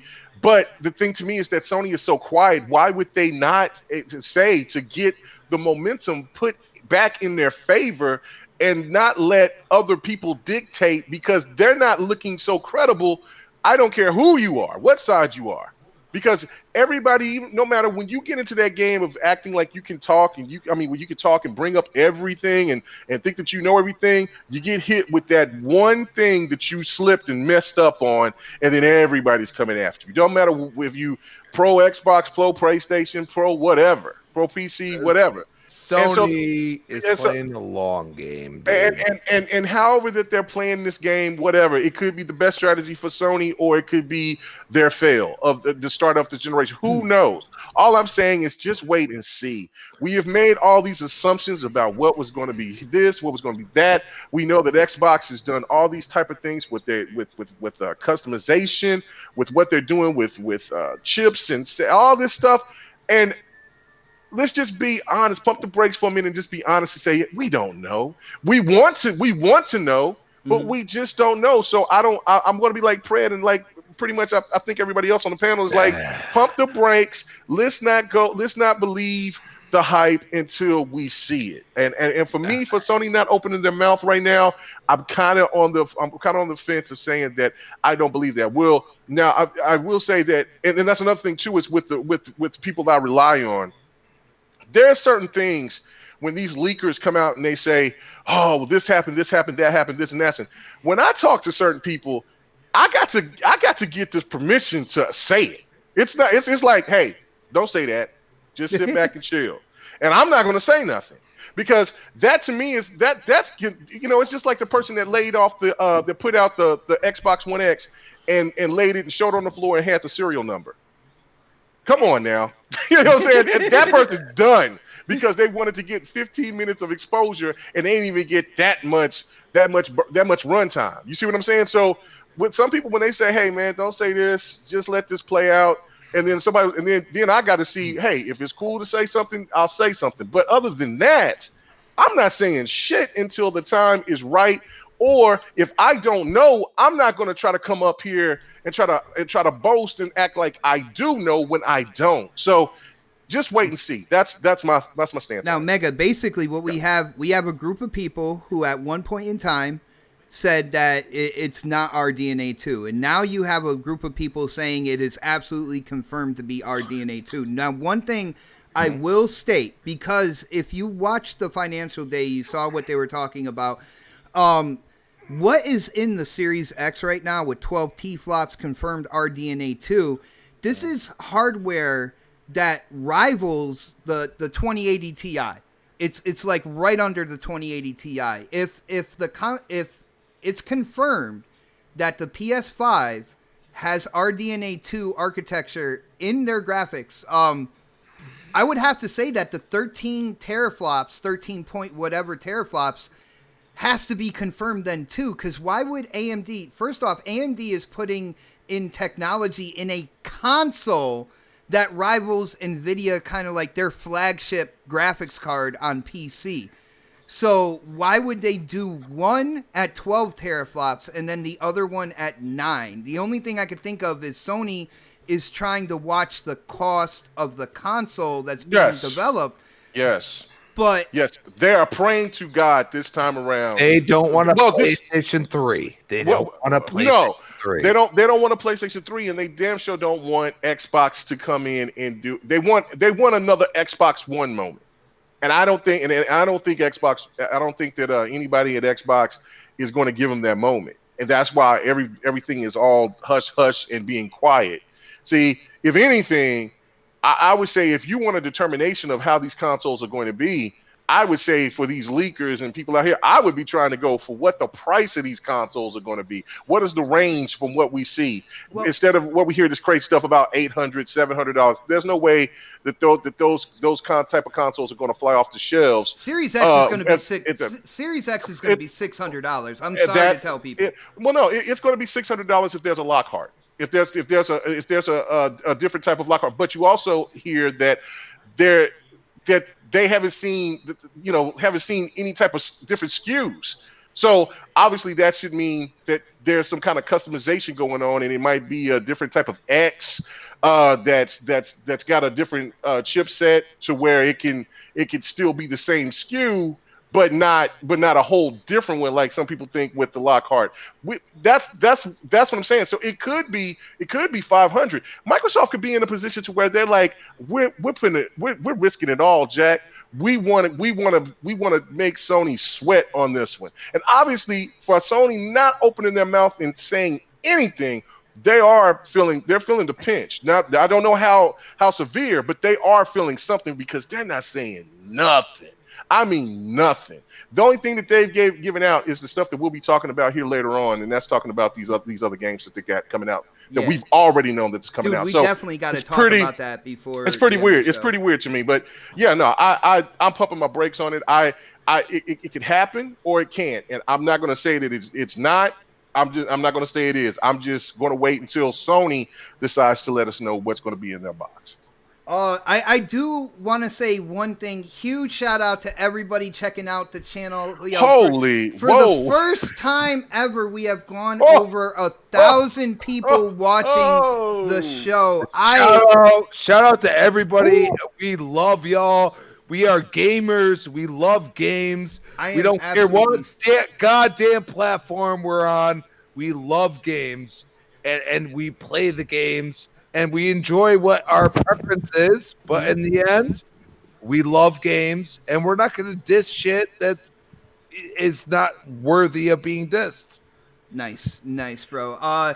And with that, we're going to bring on, I would like to call him our newest family member, because when it came down to it, one of our panel members didn't think that he was going to be able to join us, and Dreadpool answered the call. So, Dreadpool, I don't know how much you get into kind of like the tech when it comes to, hardware, game development, stuff like that. You heard what I quoted. I quoted basically AMD and what they said in their financial day. Would you go out on that limb and like confirm that RDNA2 architecture is what's under the hood of the PlayStation 5? Well, first and foremost, they did say consoles. Okay, they did not explain which consoles. So until Sony actually says RDNA2, I'm just going to leave it at that. They haven't said it, and until they say it, that's where it's going to be. It's up in the air. Now that also being said, is if I was AMD, I would not want to keep pushing a variation of RDNA1. I'm going to be pushing the new technology to my customers, even though they're competing customers. They have two different teams that are working on it, but they also know what they have in their company. So RDNA2 going to PC and Xbox only makes sense that it would also go to Sony. Yeah. You see what I'm saying? Yeah. Because if you're going to push some new technology, look, this is where we're at. Now, if Sony decides that they don't want to do that and they want to go for the cheaper route, that's on them. But to me, I'm thinking at it as if I was AMD, I would be pushing them for that. Because if the new PCs are going there, obviously they can't say that Microsoft's going there. But if you're selling it to them, it's going to be easier for them to put it in a chipset because they're already doing it. Now, if they got to go back and backtrack to the older stuff, it doesn't make any sense. So to me, I'm looking at it as it's probably going to be there, but until Sony says it, I'm not going to jump on any bandwagon or any rumors that it's this or that.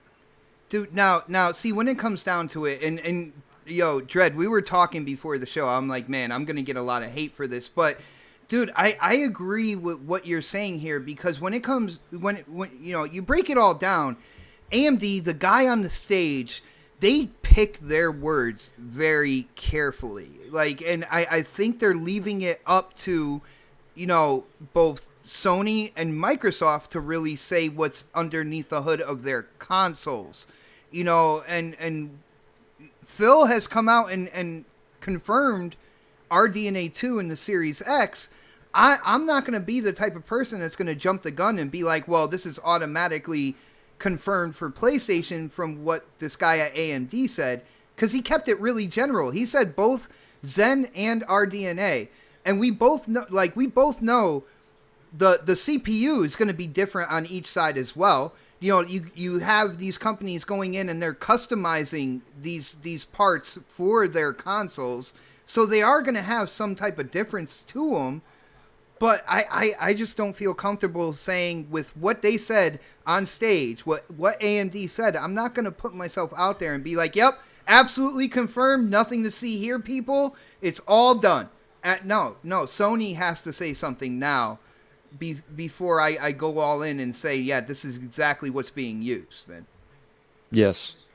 And that's the thing, though. Everybody wants... who doesn't want it to have it that? You know what I mean? It doesn't make sense to go that way. But like I said, if that's Sony's prerogative to go on a cheaper route, but that's something that they would have had to make years ago when they first contracted with AMD to figure out how they're going to create their new system.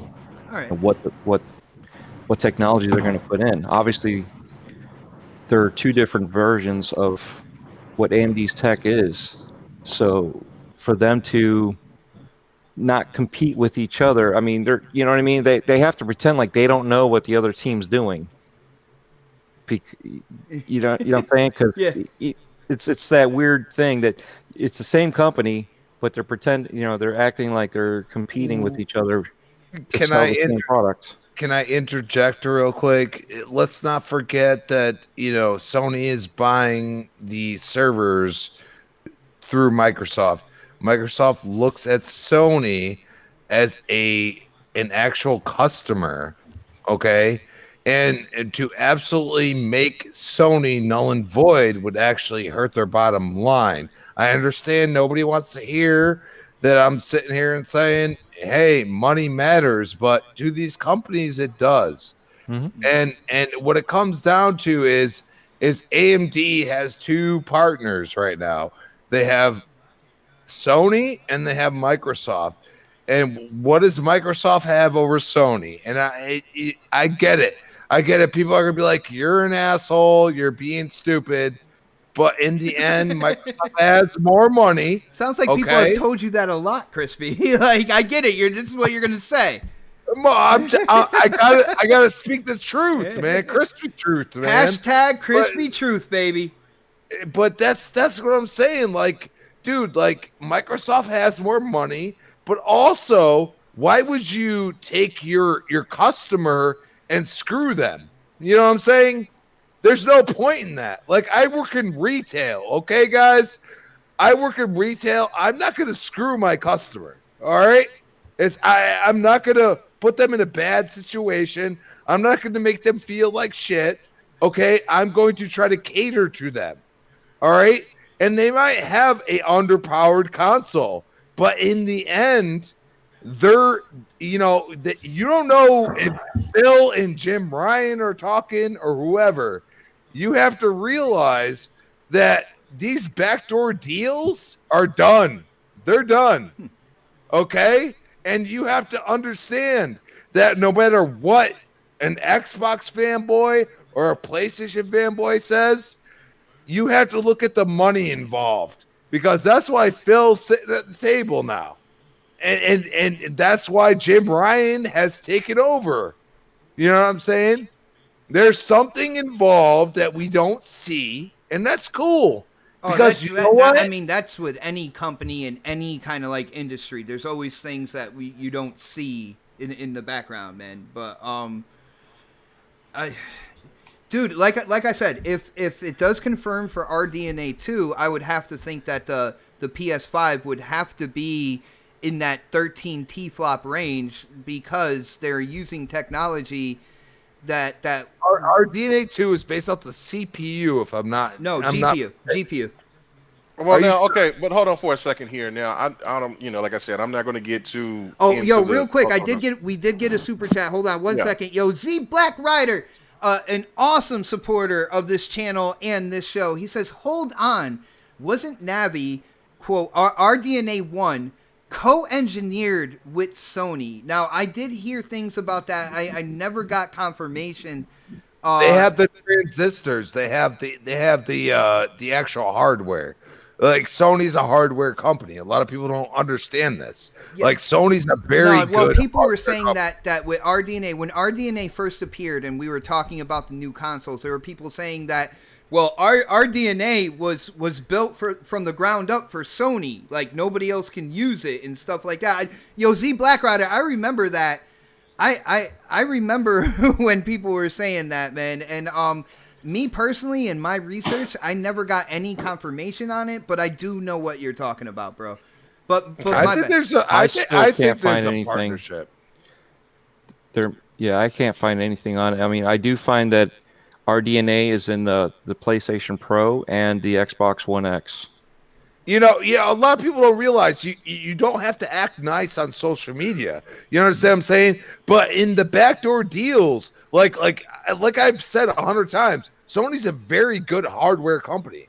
They really are.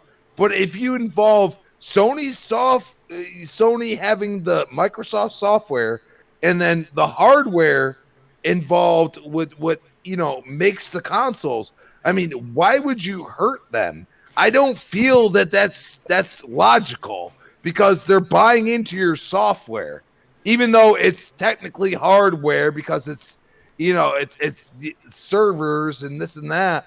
But, you know, Microsoft just has more money, and let's not be stupid. Let's not sit here and act like Amazon and Google aren't knocking on the door. Okay, and they have as much money. All right, so let me make this point too. Because again, when you get into this, if people are saying that there's this capability of 13.3 teraflops, whatever, isn't it also that these consoles, because also Stadia, Amazon Google brought it up about that they could hit up to 10 teraflops or whatever through the cloud. So I'm wondering if any of this has to do with maybe cloud technology being added to this to make these type of numbers, or if Xbox is using whatever that they got going on with the cloud or whatever. There's still hardware-based numbers. So when it comes down to it, when it comes to T-flop, total floating point operations, it's what the hardware can do. It's how many floating floating point operations can be done per second. All right, so it's all hardware. They can't fluff numbers with the cloud or anything like that because the cloud is not hardware based on your local hardware. Yeah. But don't ignore the fact that there's SSDs involved, and you know, there's so many things involved now that you know, I feel like Microsoft has an understanding, but I feel like they're not going to sit there and I even feel like that in social media, like they're throwing jabs, but that's because PlayStation has done it for the whole generation. You know what I'm saying? They've done it for the whole generation. They've thrown the jabs. And I call it guerrilla marketing, and it's not something that I'm into, to be really honest with you. I agree with you, actually, because it's very like shady. Like it's like oh, we're gonna do this or we're gonna do that.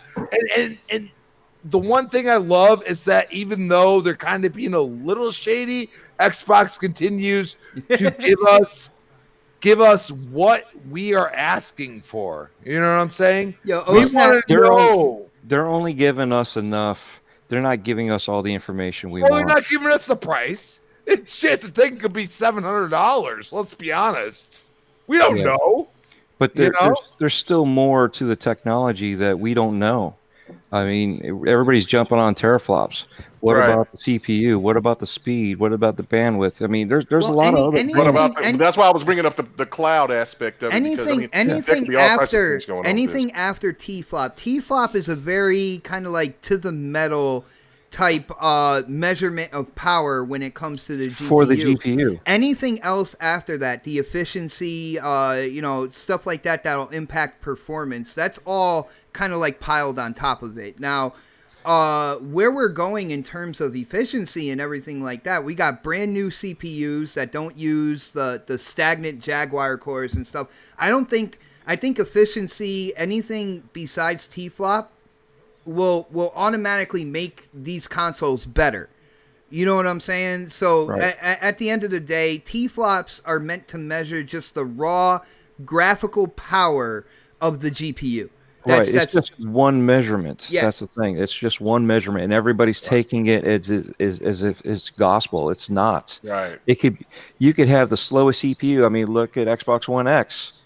It's still got it's still on a slower CPU, but they had to manage with a more powerful graphics and tweak it around to overcompensate for the CPU. I mean, I know it's an APU. And someone's probably going to be like, you can't be CPU and GPU. It's an APU. I know that, but we're trying to distinguish the two.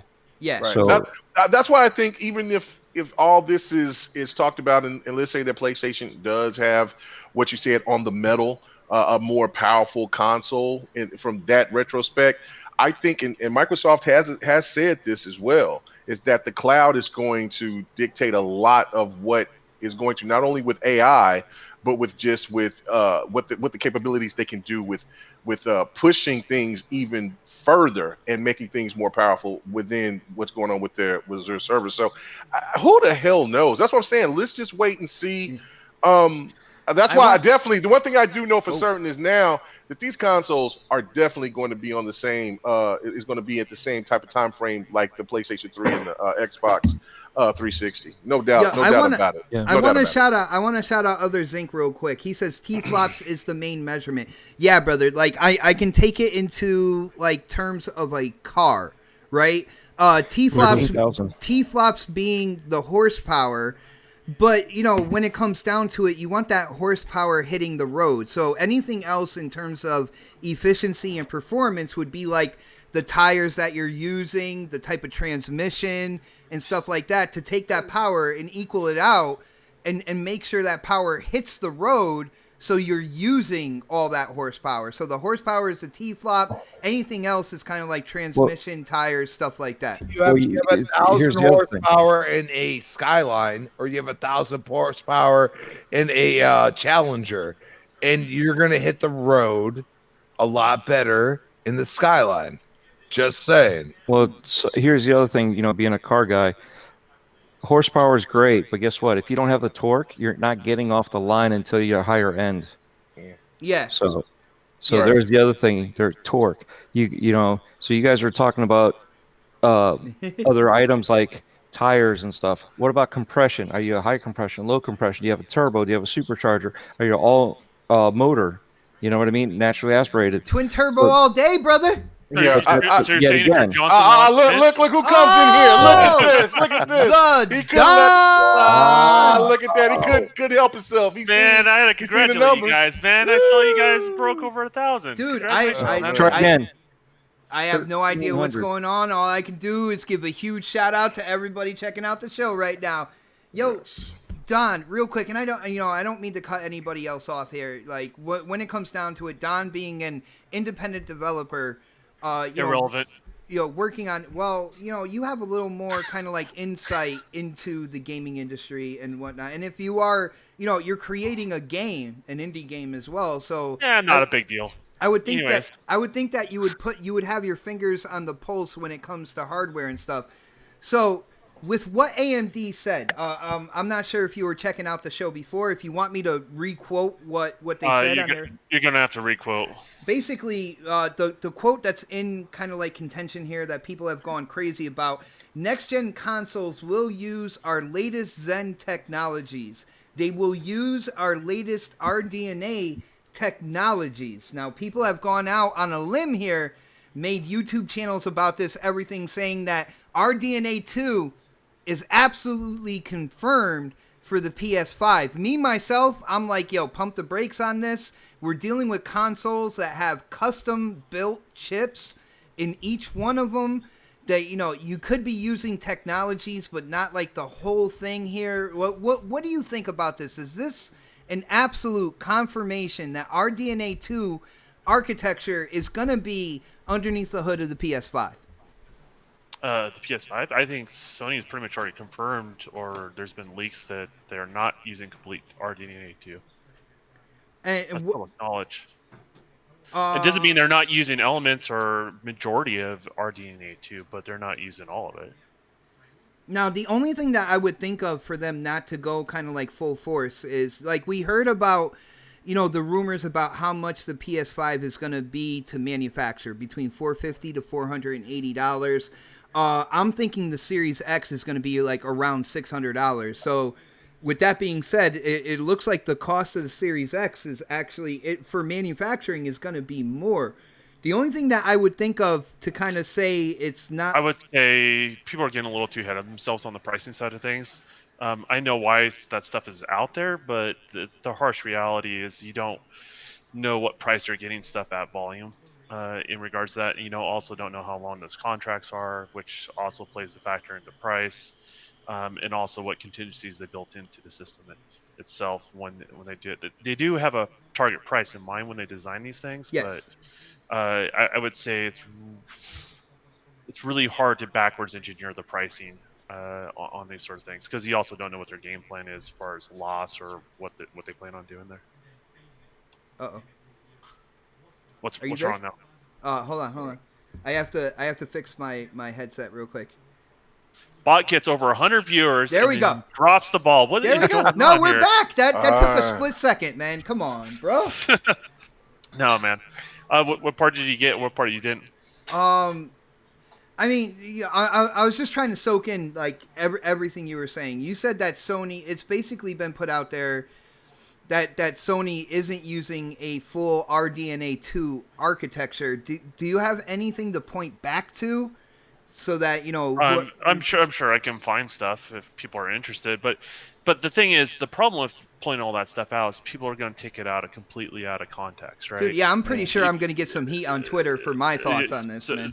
But the thing is, like, them not using it, it could be multiple different reasons of not using certain feature sets of RDNA2, because they feel like maybe if they do some custom in a very particular element instead of using that particular feature set of RDNA2, then they may get a better performance in a very particular area. So you got to keep in mind, like, Sony's engineers don't completely agree with AMD, and so does Microsoft's engineers. They don't completely agree with a way they're doing it, but they are partners and they are working together, and not every element of the GPU side of the APU is going to be used like you get on the PC side of things. There are going to be custom things done on both consoles. Yeah. And you got to keep in mind there's certain features of RDNA2 that borrows from RDNA1. Like, so like you gotta look at it as they definitely aren't going to use parts of that recipe. The question is, what parts are they going to use, and what their competition's going to use, in regards to that. And I think those are known elements across the board. It doesn't necessarily make one system bad, one system good, or I think people need to, as I said before, there is going to be a difference between hardware. I still haven't specifically said which one's going to be different over the other, and they are going to be noticeable for people that have the trained eye. But the weaker console between these two platforms is still going to be able to punch well above its weight. Mm. And that's something I quoted back in October, and I stick behind it today. And I think people are missing the grand scheme of things, right? Like, at the end of the day, hardware's nice and those numbers are nice, but you have to see what it puts out on the screen for you, both on third party and first party, as far as the platform goes. And I think that's what it really comes down to. Yo, shout out to Mr. Kima in the chat who said Lisa Su of AMD already I said was that just gonna Sony read is that. using Yep. RDNA1 from the E3 2019. Brother, if you have like a link you can share, send it to me on Twitter. I believe we're following each other because I kind of like vaguely remember that whole thing, but it is definitely good to get a refresher. Now, just one more thing, Don, before we kind of move on from this topic. There were people in the chat saying you can't just use pieces of RDNA2 because it's a core architecture when it comes to the GPU. Why Yeah, not? you can. I'm seeing what people are saying in the chat, and we're responding, and we're trying to give out better information. Is what we're doing here. That's what is the case. That would have been true for all the other hardware released last gen or this current GCN, all that good stuff, right? Yeah, exactly. So here's the thing: is and Sony's got smart engineers, so they're going to they're going to get creative along those lines. And you also got to keep in mind there's certain feature sets that are unique to Microsoft. I think they're kind of flexing that muscle a little bit with certain features they're publicly have gone out in there and said, well, doesn't mean Sony's not going to have a solution for those, but it may not be the same solution. Well, Sony said that they have hardware for like 3D audio when it comes to the PS5. Now, from they use ray tracing. Yeah, that's what I'm basically for saying. it. Like that would So- be the ray tracing cores, or you know what I'm saying? But Like, they said they are using ray tracing as well, but doesn't mean they're using the same type. no, I Right. thought at one point in time I thought they might have cut a deal with Nvidia. For, And I'm not saying they are using this API or two different APIs, but traditionally they've used different APIs than Microsoft. So yeah, I think they they're have to- cornered into DirectX this time, though, dude. I really think they are. Hold on. Oh, I don't have no doubt that Microsoft is dictating a lot of what's going on and what PlayStation has to make that but decision. doesn't mean they don't have their own solution, right? Oh, no, that's what I'm saying, because they're a good hardware company, right? Yeah, they get it. So I mean, Yeah. here's the thing is, and I will always say this: you put the top Sony engineers, Microsoft engineers, AMD, Nvidia, to hell, throw Intel in there, and guess what? None of them will agree. They will all debate what's the best direction to go in regards to that. So this is just because they're done under different roofs doesn't mean they're not going to disagree as well. So and it doesn't mean the PS5 like I think when people want to take this out of context, I can already see it now. They want to say, hey, it's lesser or greater than say their competition. No, they just have a different approach. You guys are going to have to see what the developers are going to be able to do with their approach as far as a hardware platform and what it means price wise for you guys too. So I mean, there's all these elements, which is exciting to talk about, but I think everyone's a little bit premature on a lot of this stuff. All right, I got you, brother. Yo, huge shout out to Sovereign Cogito. Hopefully I said that right. I'm just going to call you Sovereign from now on, man. Hitting up that super chat, supporting the show and the channel. He says Microsoft DXR 1.1 is in AMD RDNA2 silicon. So is variable rate shading. It was Yes.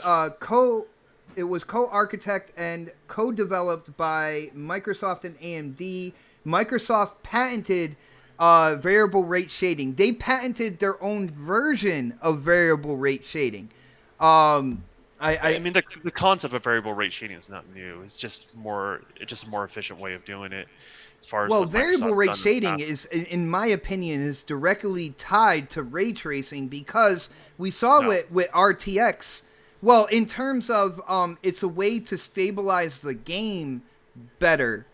In terms of having ray tracing involved in the development. They're independent features. I mean, where you have gains on one area helps the other, but Yeah, it that's what I was trying to say, though. yeah, but the harsh reality is, it's just.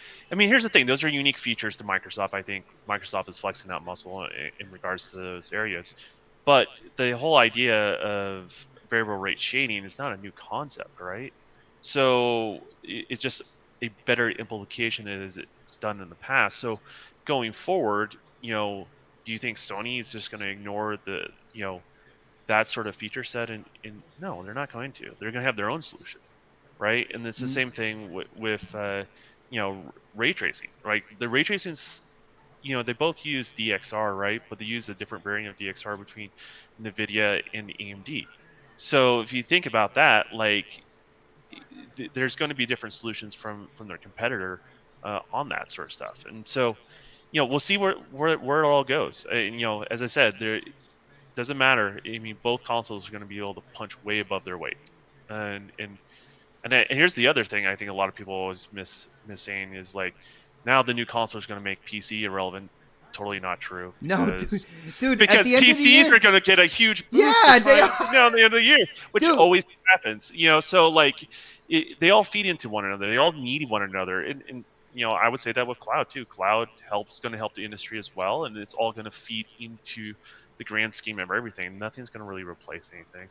So yeah, no, definitely. When people are saying consoles are making PC irrelevant, AMD also said later this year they're going to be showing their graphics cards out with RDNA2, the architecture for that.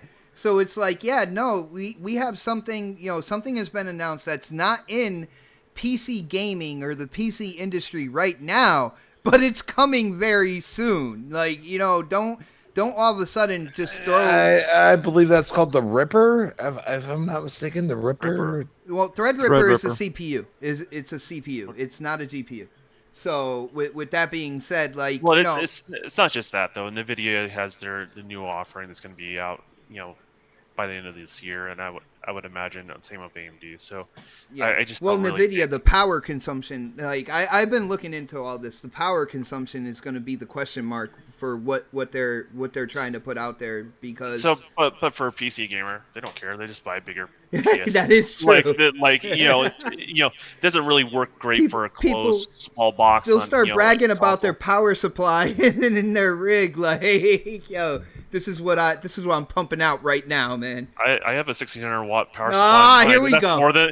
That's more than what most people run. Yeah. But I mean, but that's the thing, is they'll just run a bigger power supply, right? Like, the solutions will be out there in regards to that. So that's the thing, is, like, every gamer is going to have something cool come out by the end of this year. This is like a very unique year in the sense of you have both major platform providers, right? You have. He disappeared. He'll be right back. I'm going to be right back. No, There he's he still is. talking. There he is. Yeah, okay. He's still talking. Yeah, the other thing is you're going to have 2 streaming servers who's going to be ready for prime time, right? Mm-hmm. You're probably going to get a reboot on the streaming servers from Sony, I'm guessing. And then you have the 2 major graphic card providers pumping out the best that they can offer this year. So, like, it's going to get serious this year. For every gamer, it has something to look forward to. Yeah, no, it's definitely, I said this is going to be an awesome year for gamers in general, like all the way around, and it's building up to be that way. With that being said, I do want to move on to what's pretty much going to be the last topic. We're going to talk about Ghost of Tsushima. The new story trailer came out, and the release date which I believe is the 26th of June. No Final Fantasy VII remake demo. Huh? No Final Fantasy VII. Not we're gonna be here for like absolute ever, and it is Saturday night. I know people in the chat they want a game. I know people on the panel want a game. So, but the reason why I bring this up is because we did reference this a couple times. In terms of Sony coming out, they have a timed exclusive coming out, and then the month after that they have The Last of Us 2, and then a month after that they have Ghost of Tsushima. Now, I will say, out of the exclusives, it's another, third-person, heavy story-driven type of game. I will say, when it comes down to it, I think this story is probably more interesting than I've seen from the first party of Sony's in a while. It's a story that it takes place during when the Mongols were basically taking over China, going into Japan, and you're a samurai that has been deemed to turn into a what they call a quote-unquote ghost. The story sounds really, really cool. I want to ask you guys what you think about, the trailer and the story, but I have a bigger question here, and it's my concern when it comes to PlayStation moving into the PS5 era, and I'm going to be making a video this week about it as well. But you see all these games coming out for Sony right before the launch of PS5. Sony has a huge kind of like, there's a trend going on with Sony where when they do come out with a new console, a new generation, their launch lineup is very lackluster, and it takes a few years before their first party kind of builds up and starts releasing games again. We saw it this generation as well.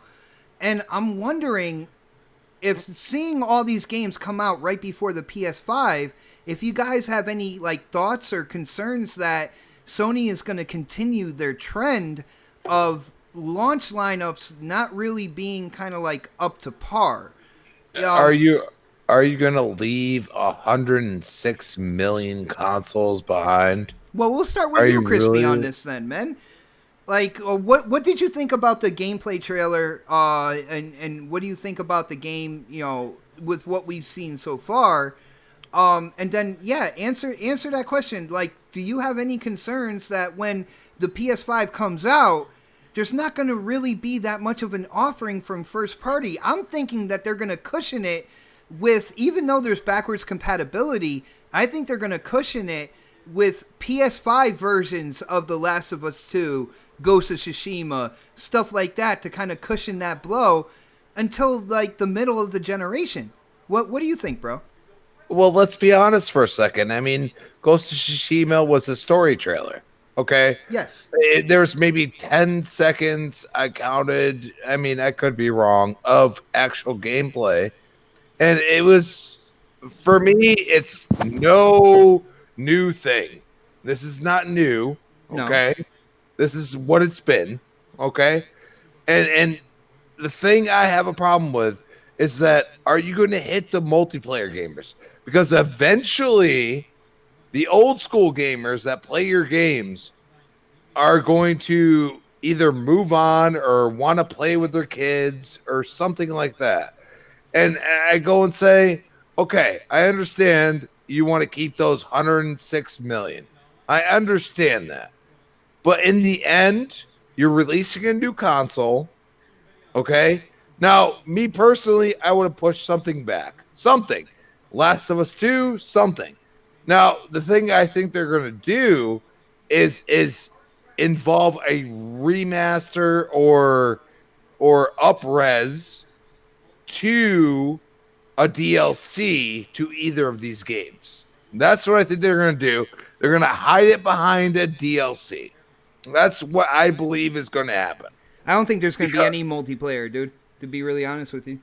No, I'm saying DLC in general. Oh, Ghost of Tsushima will be a DLC, okay? Wait, is that the name of the DLC, General? No. whatever it is. Don't drive them crazy, Don. They will hide it behind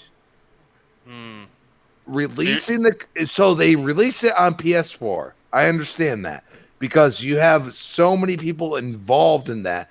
They want to play those third-person story-driven games. They want to play it. Okay, you're not going to leave them behind, but you're going to want them to upgrade to the PS5 using DLC because DLC nowadays can get people to do that. And that's what I think. I think that they're gonna hide it. They're gonna be shady about it. Like They're a gonna Crouching be like, Tiger, Hidden Dragon sort of thing. What are you talking about? Crispy just said "fuck you, Don" in his mind. Like he said, "Fuck you." Yes, I did because Ghost of Tsushima, from what I've seen, looks like Tenchu. Okay, and they're going to release. That's not a bad Tenchu. thing, brother. That's not a bad thing. They're already going to release Tenchu. You're selling me on the game now. Yeah. They're already going to release all the Tenchus remaster, from what I've been hearing. So, what are you doing different? Nothing. Well, dude, man, like I'm not gonna try to convince you, brother, because when it comes down to it, I will say, out of all like the first party stories that have come out, from Sony, I am more, me personally, I am more interested in this story. But again, like Neo, when Neo released on the PS4, that was something I was like, damn, man, I really want to play that. I don't know if it's just kind of like the aesthetic and the environment just really, it really caters to me. But this is something that, like, if I still had my PS4, I'd be like, you know what? I'm gonna pick that up. I'm gonna play that. I think I'll have a good time with it. And not for anything, but the announcement of Ghost of Tsushima, when they went in and they showed, they did show gameplay. They showed when he was kind of like raiding that Japanese house, and then he had that one-on-one confrontation. That was gameplay. That was gameplay, bro. Little smidge. So once if they had a chainsaw samurai sword, would you be into it? Nope. Yo. Well, I'm gonna tell you right now. If you're gonna beat Tenchu, you might as well release a new Tenchu. Just saying. So if it's in a box with a fox, would you try it then? Oh wow! If I'm in a box, now he's just messing. Now he's just messing with you, brother. Okay. So what about the wolf? The wolf that eats the fox. Oh goodness. That's not how Green Eggs and Ham goes. I'm sorry. Well, I wasn't playing Dr. Seuss, bro. Well, Don, what do you think about this? First off, let us know, what do you think about the newest trailer that came out? It is coming out in fairly soon, within a couple months or whatnot. But let me know what you think about what I'm saying here. I think that Sony has a trend to not really go in when it comes to launch lineups, and then picking up more within that half of the generation going in towards the end, and then really pumping out those games under the first party umbrella. Like, do you see where I have a concern here that trend might be continuing? Well, I mean, yeah, they have production cycles, and I mean, just like Microsoft has their lows, so does Sony's in the production cycles of their first party products and stuff like that. For people, I don't know, I think it's independently, they should be, for them to be concerned or not. I always have the same rule: if there's 3 must-have games that only can be played on that platform, that's my rule when I would pick up something. And so I'm going to apply it going forward in regards to that. And I don't think that's really anything different. I think it really more applies to my second mainstream console, right? Because once you buy your first mainstream console, it's always about like whatever that filler is. But this is a cool looking game, and this is one of those games I'm excited for. I don't like seeing more of the cinematics. I like seeing more gameplay. I've been more adamant when you're closer to launch, you got to show more gameplay. That's what people are more interested in. Mm-hmm. But outside of that, I'm excited about for the game. This is one of the Sony titles I am excited about this year out of all the stuff they're releasing. Nice. So like like I said, and the funny thing is, I talked to certain YouTubers and DMs and stuff like that, and I pointed out that like I'm a little concerned about this trend. And even Face 23, Brooklyn, he even said, well, people are gonna buy the PS5, just because they're gonna grab it and wait for a Spider-Man 2, for a God of War 2. And I'm like, that doesn't fit the narrative that's been kind of like shoved down a lot of people's throats, that it's about the game. So you don't want droughts in between. People are talking to me saying that even with like Ori 2 coming out, Bleeding Edge coming out, Grounded coming out, because those aren't those big budget AAA games, that there's a drought over here, and why am I playing on Xbox? And it's like, well, when it comes to the launch of the PS5, you guys might be dealing with a drought as well. You might go back to, well, indies are games too. You know what I'm saying? Which was a narrative pushed at the beginning of this generation when it comes to PlayStation. You can't worry about when people contradict themselves. I mean, that's. I want to help them out. I don't want them putting their foot in their mouth, like, you know what I'm saying? Yeah. Well, if they like the way it tastes, that's up to them, man. But that's the thing. Is like you just gotta let people. Like, here's the thing: when people say certain things like that, and they have a voice, and they put their foot in their mouth, literally, then they lose that voice, right? And so people start taking them a little bit less seriously. And then they'll try to defend that to their end. The reality is, if whatever you justify to buy your console, that's up to you. Yeah, that's not up to me. It's not up to anyone here on this. I'm just trying to help, brother. You know what I'm saying? In regards to that, so if you're one of those people that you're okay with the third-party lineup from Sony, which we know Sony's going to have it, we know Xbox is going to have third-party support, and so if you're okay with that, and none of the first-party stuff at early in launch appeals to you, but you're a Sony guy, like, I get it. I totally get it. If you're one of those people, you need a little bit more. I get the rational reason for it, and a company's got to earn that good faith with you. But you got to keep in mind that everyone has earned that good faith, on both platforms, and so everyone justifies their purchases differently. I think you just got to allow people to be a little bit more independent as far as that goes, and stop trying to force other people to, I don't know, make decisions like you do. Like, I'll share why I do something, but I will never try to force someone to purchase things the way I would purchase them. I just don't think that's productive. Yeah, definitely. Yo, shout out to No Russian in the chat. Brother, I did not know you had an X. Dude, you got to add me. My gamer tag is Xbot448. I made it real simple, and if you're going to play Halo Infinite on your X when it comes out, I'm down to roll with you, brother. I do play Halo. I do. And I will run with you, bro. Huge shout out to Sir X-Man, brother. Where have you been? Hitting up that super chat, showing support for the show and the channel. He says over 1,500 people. Congrats. Thank you, brother. Yes, we definitely hit a record tonight. Huge shout out to everybody checking out the show. K-Mega, did I get to you yet when it comes to Ghost of Tsushima? I don't think so. You probably need to go to Pred first, but Lou sit there and posted something. You want me to go ahead and read that for you? So Yeah, sure. Oh yeah, I didn't check it out, man. Yeah. My bad, Lou. Lou, you got to vote for my gameplay, and then I'll read the super chat, brother. I swear. But go ahead, yeah. But there's always an angle to my madness. So again, I'm going to read this. Lou said, K-Mega videos taking down Xbox videos like the T virus. Facts. So I'm not going to say that name, but regardless, this is what Xbox did to me, right? I sit here and I worked hard, did the podcast, did all of this, and you better call yourself out for not checking the DMs as well. And I put it in Bro. 2 different DMs. He hasn't checked it. I had to. We're going to Pred here, people. Yeah, but he's gonna put old gameplay. So vote for the old gameplay, man. Go ahead and do that. Go ahead. Yo, Pred, I gotta ask you. I think this is Ghost of Tsushima. More of a serious title, more kind of like time-based, going back in history. Like I said, when the Mongols were kind of invading China, getting into Japan, stuff like that. From the story trailer, what do you think about the game? Is it something that you might be into? And of course, I voiced my concern when it came to the PS5. Do you see what I'm saying, or do you have a different idea of what's going to happen when the PS5 launches, man?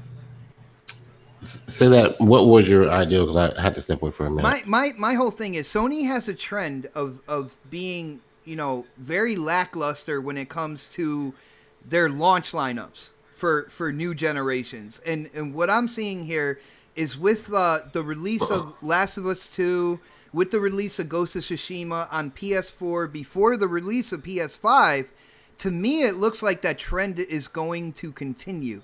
That when the PS5 comes out, they're going to have that timed exclusive, console exclusive when it comes to Godfall.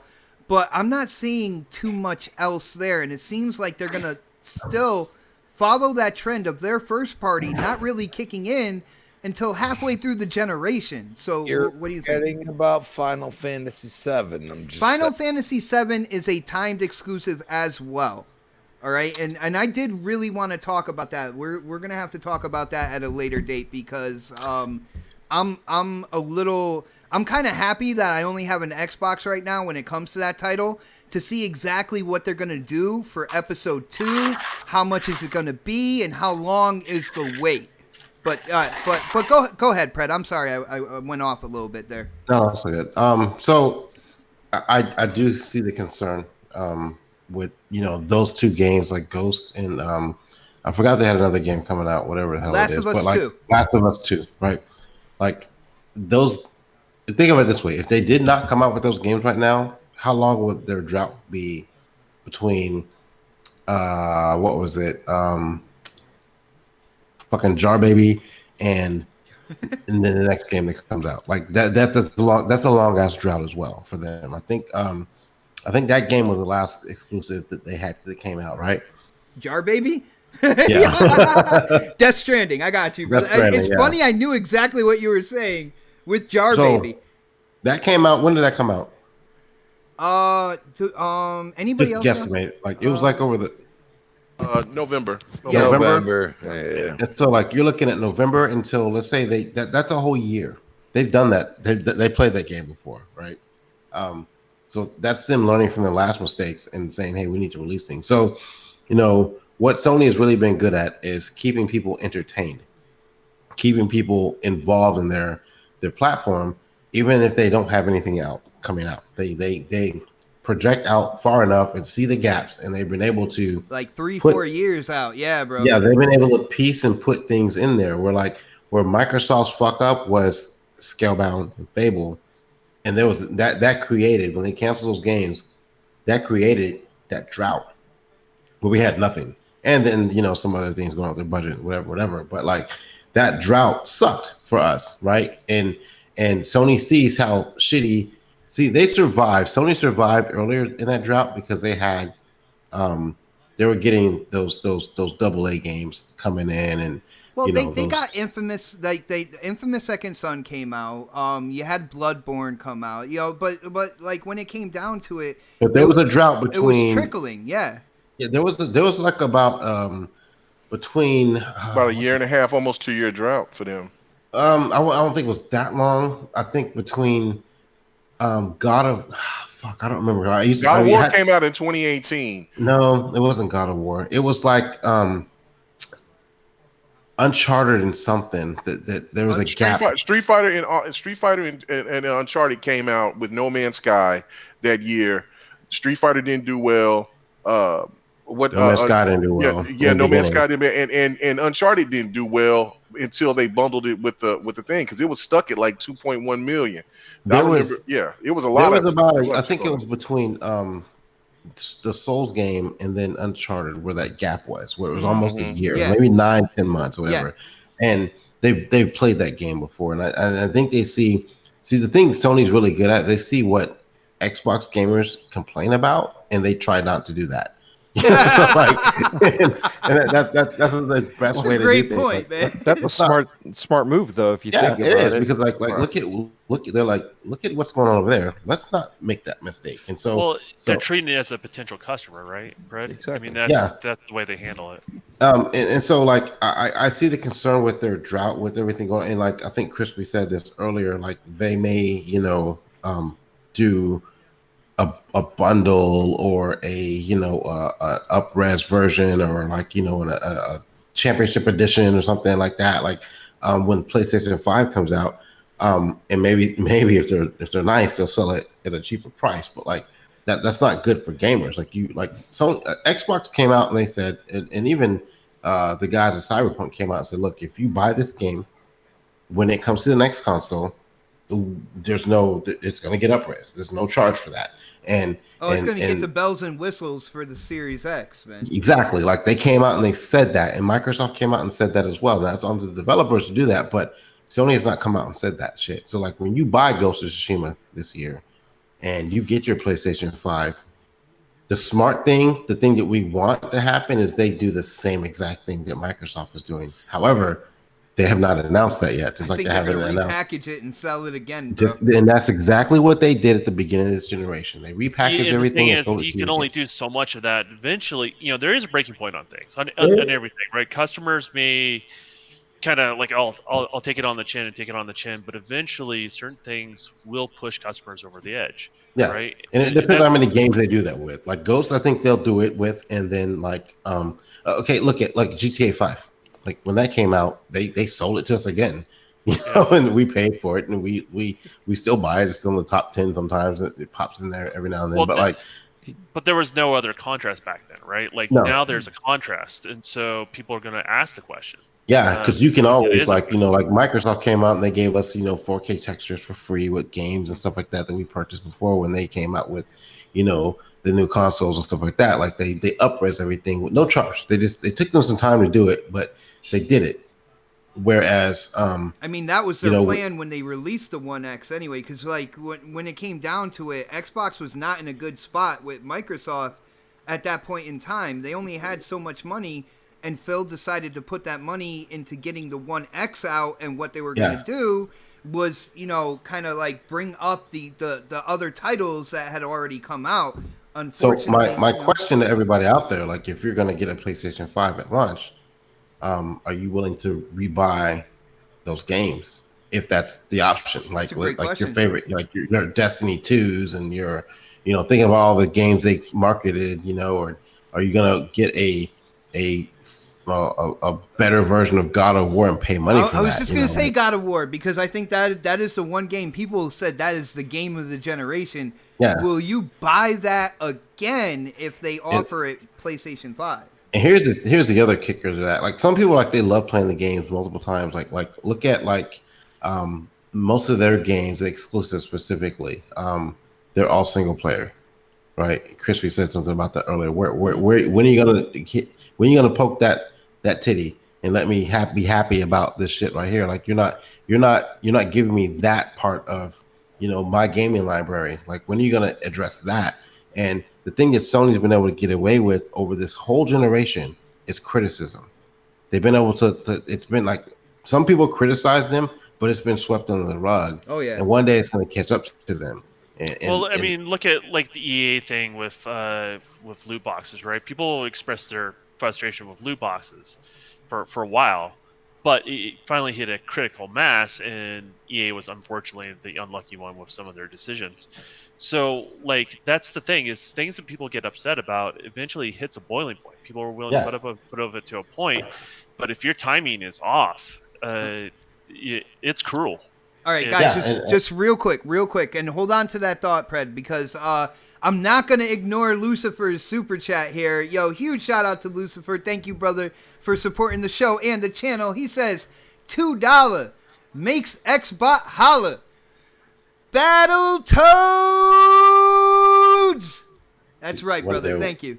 Go. I can't wait. God, my ears hurt. I start hearing you say that. So I go back to my previous question. As a gamer, are you going to rebuy these games, especially in Sony's cases where they're not single player games? I personally don't buy games multiple times. It's very rare. But I don't know if I would do that as a game. If I would be interested in buying. But would you do that? Would you do that with a DLC attached? That's the thing I'm thinking. I don't think PlayStation's ignorant should still run on my new console. But if I swap out graphics cards, that game runs. But you can't get the DLC unless you buy a PlayStation 5. Yeah, I almost think they have a DLC for though. Think about that. Ghost of Tsushima, Last of Us 2. That's not confirmed. No. I'm putting a hypothetical. I'm talking about like in this whole generation, with the exception, I think Horizon had it. God of War didn't have DLC. That's game of the fucking year. Like, like they didn't have DLC for their game. Like, most of their games don't have it. So like, they're not going to sell you DLC. They're going to sell you the game again. Yeah, they'll make like a collector's edition. Yeah, Right. exactly. Yeah. They make collector's Or edition with enhanced, a new or skin or something another like edition. that. Legendary edition. Yeah, definitive. Maybe give you like an exclusive map or something like that. Like a new, I don't know, like God of War may have a new, I don't know, boss fight or something. Like new dragon or something. New You gotta content, kill. brother. New content. Well, Dread, what do you think about this as well? Let us know what you thought about like the story trailer. Like I thought it was really good. I liked it. I put it all together with what they've shown so far. You know what I'm saying? I take like all the trailers, kind of put them together, and kind of try to get a more complete package. And what do you think about my concerns here? Do you see that trend kind of continuing when it comes to the PlayStation 5 and kind of like that lackluster first party lineup at the launch of it, man? Well, they did say that their games are going to be few and far in between now. Ooh. They're going to put more quality. Well, they said it. Yeah. Be waiting a little bit more longer. They're going to be putting a lot more quality behind the games. I mean, they already put good quality games out, so putting even more quality behind it. You know what I mean? They're doubling down what their audience Yeah. likes, and that's to be commended. Yeah, Yeah, I mean, definitely. can't go wrong with that. So I like the game. I think it's great. I'm going to actually wait until PS5 comes out before I buy it because I don't have a PS4. So I've held off and trying to figure out when to buy it.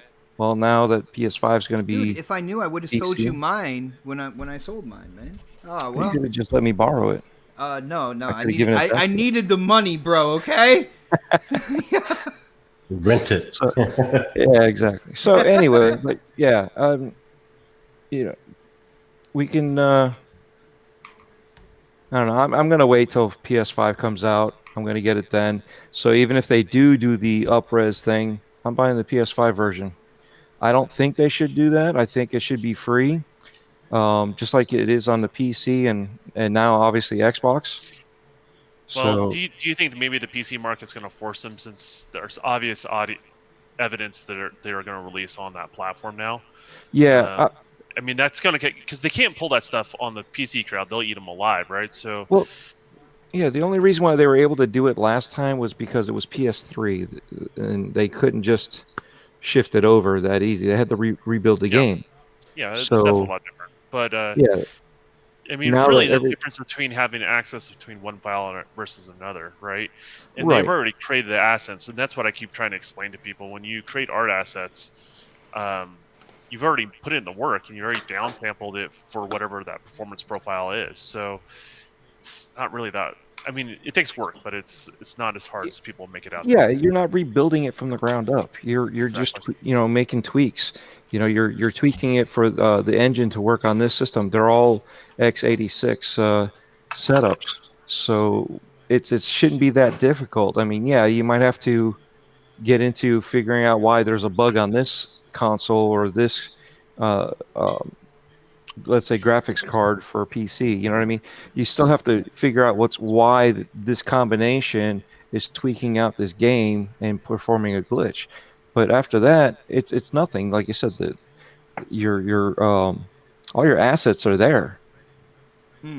Yo, real quick, I do have a super chat. Shout out to the Ruham for hitting up that super chat. Thank you, brother. We really do appreciate it. He says, you guys are forgetting the difference in architecture from PS3 to PS4. Let's be fair. And I think the Don just did that, man. And We just mentioned that, yeah. I know you were probably typing it right before he said that. But see, that's what you get here on next podcast is we will talk about like the entire aspect as opposed to just one kind of like narrow thing. So I hope you appreciate that, bro, as much as we appreciate your super chat.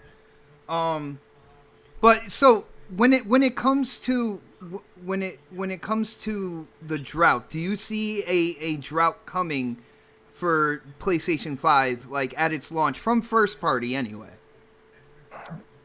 Dread. Well, it depends. I mean, It depends on what you consider a drought. I mean, if you get into a game and you keep on playing, is that really a drought? I mean, Great point. if you're just running through it, doing your speed run, yeah, you're gonna have a drought no matter what game you play.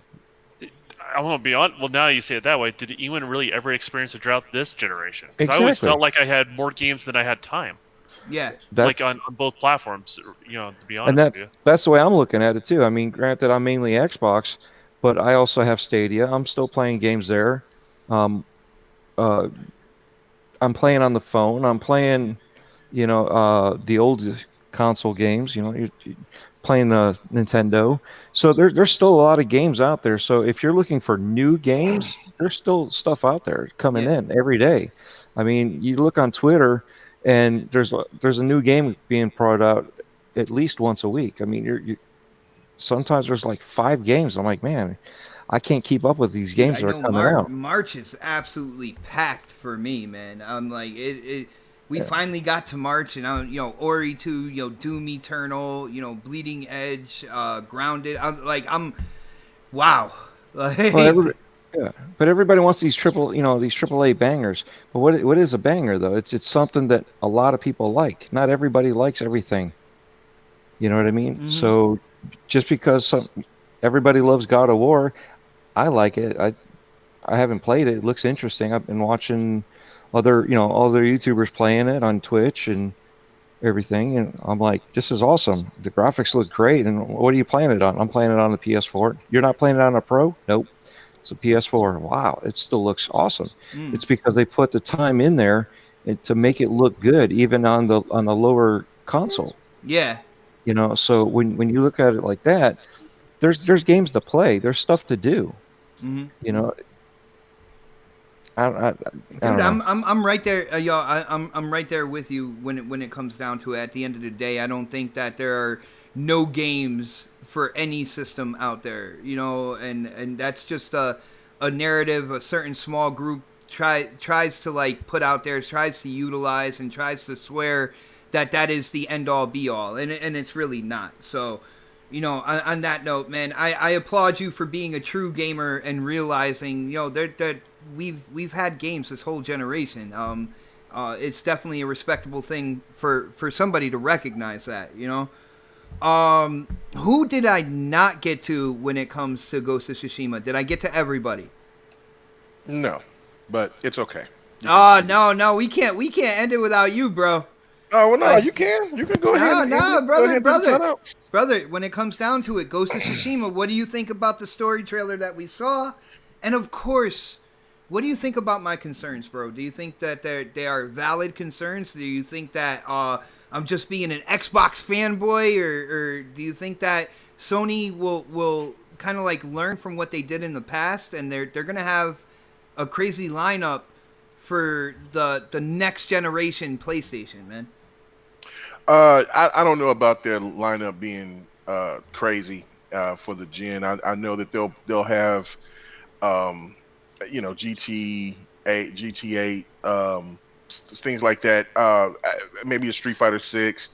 But those would be good starts, bro. Right there.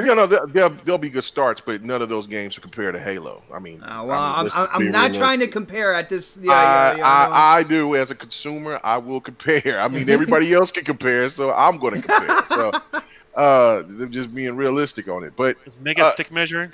Exactly, definitely. But Ghost of Tsushima looks good. That's most likely probably the last PlayStation game that I'll buy for the year.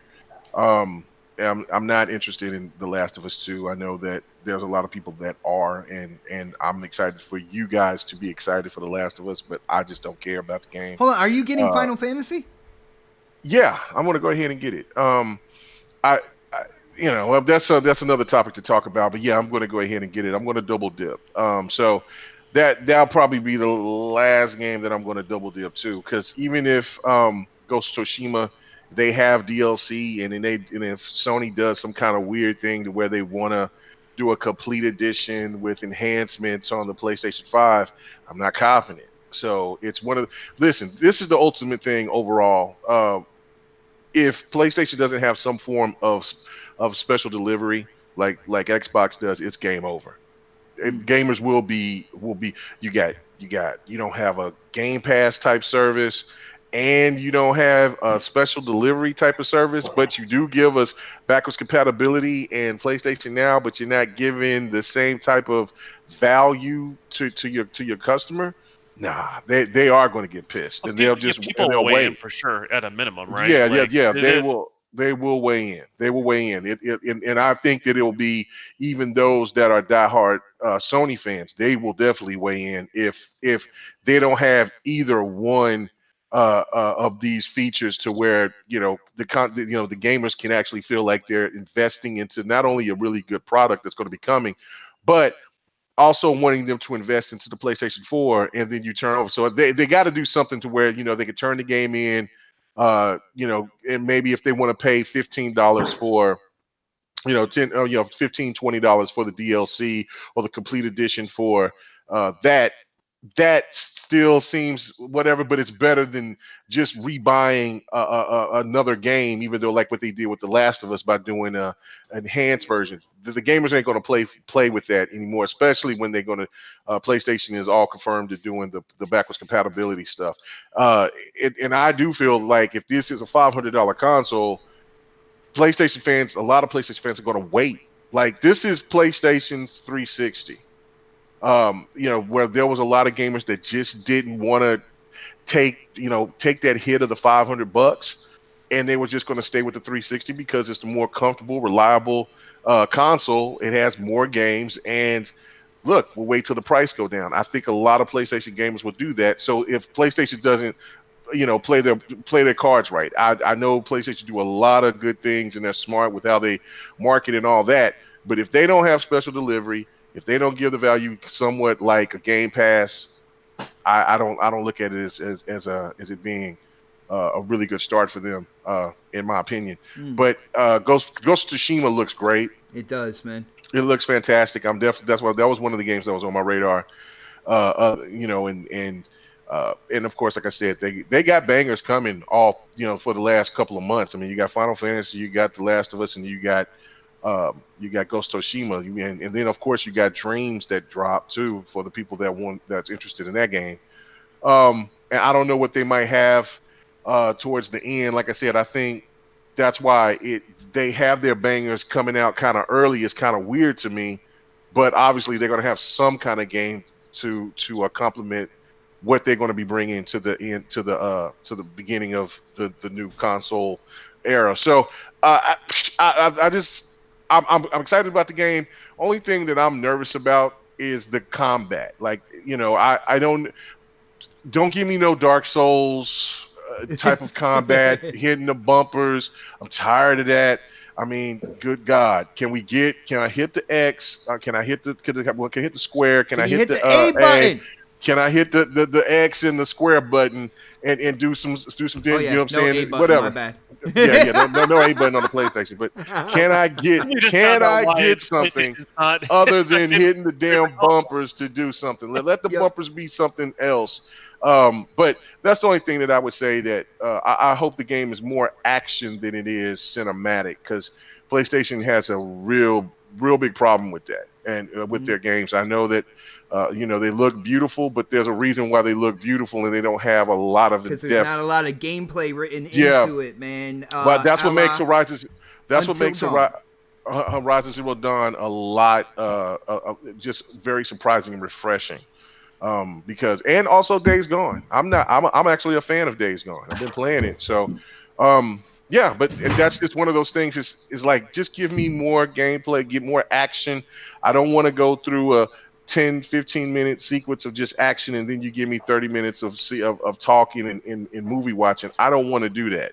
I want to kick ass, then give me about a 10-minute break, 5-6 minute break, and then let's get to it. Let's get back into the action. So that's the only thing that I'm concerned about, but I'm still going to get that game because it looks beautiful and it's up my wheelhouse, man. I really appreciate it. Yeah, I could definitely what Sucker Punch is doing with this game. It looks fantastic. I could definitely see the environment and everything. I've known you for a long time, K Mega, and you play a wide range of games, but when I saw the story trailer to this, one of the first things I'm like, yo, I know K Mega's gonna pick this up. Like, Oh yeah, no, I already that's knew. definitely no, there's no question. So yeah, but no, that's in a nutshell for me. I'm still gonna cop it, but if Sony try to pull, I just can't.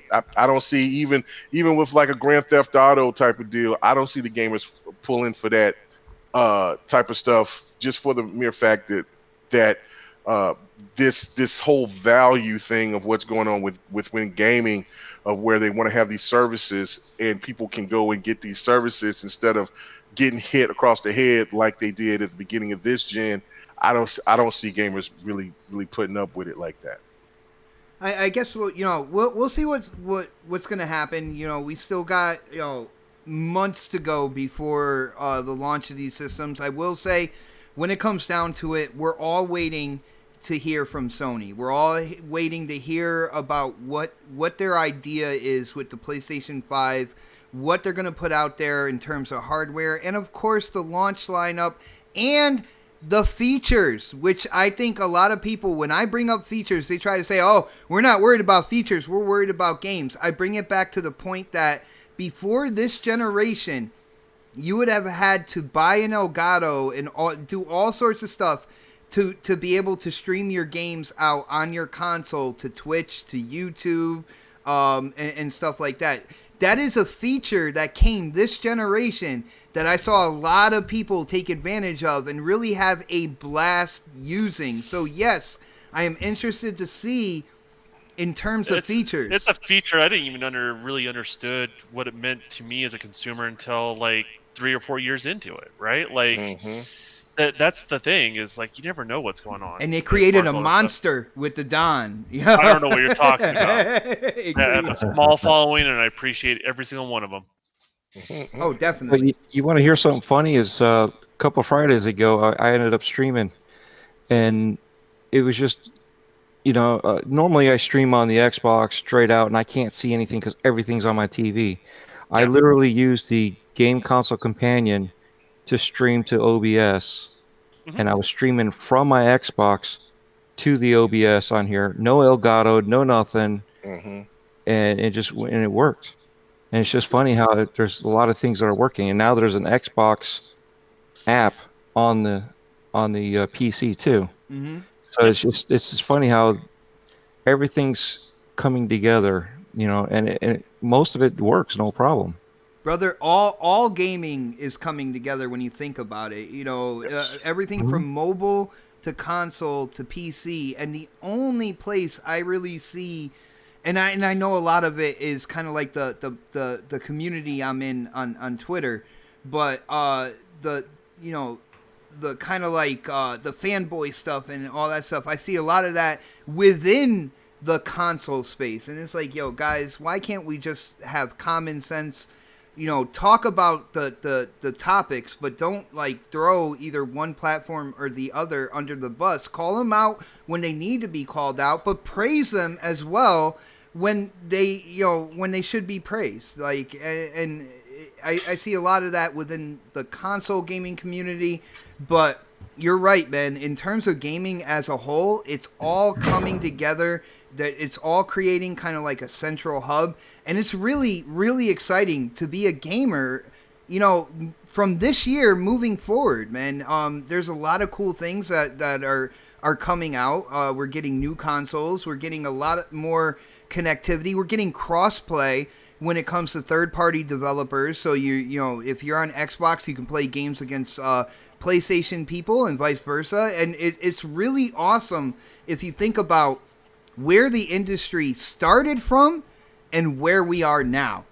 And dude, the future is really, really exciting. But guys, on that note, we do got to wind it down. We did go over our normal time and everything like that, but I feel like there were topics that needed to be talked about. I definitely wanted to talk about that Ghost of Tsushima. I definitely wanted to put my concerns out there. I will be putting out another video this coming week about kind of like really in-depth of my concerns when it comes to the launch lineup, when it comes to Sony, and I'm going to point out my concern when it comes to the Series X and what I'm concerned about when that system launches as well. But guys, it is Saturday. Gamers got a game. So like a 40-year-old with a comb over, we got to get those plugs in. And I'm going to start with our special guest tonight, the guy who answered the call, my brother Dreadpool. Dreadpool, dude, it is always awesome to hear your opinions on this show. I love having you on. I hope you had a good time as well, and I hope this won't be your last time here, brother. Well, I hope it's not also. I had a blast being on here. Had some good laughs and good topics.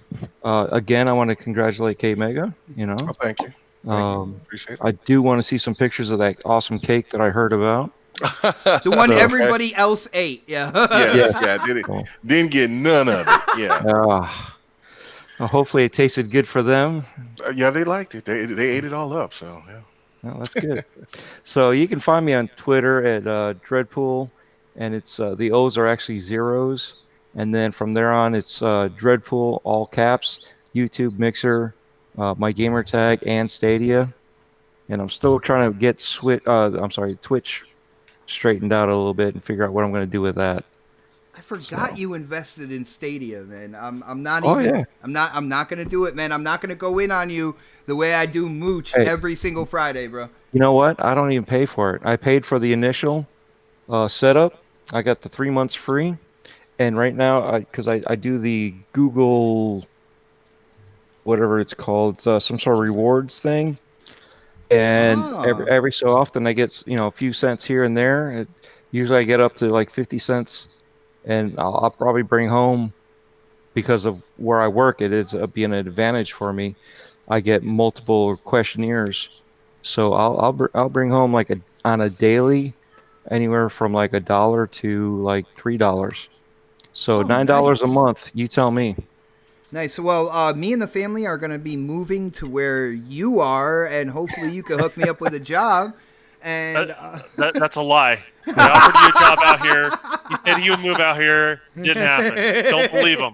Dread. I hope you don't mind, man. But dude, I do think of you as like an extended part of the family. I do appreciate any time you can come on, and this won't be the last time I call on you, brother. So not a problem.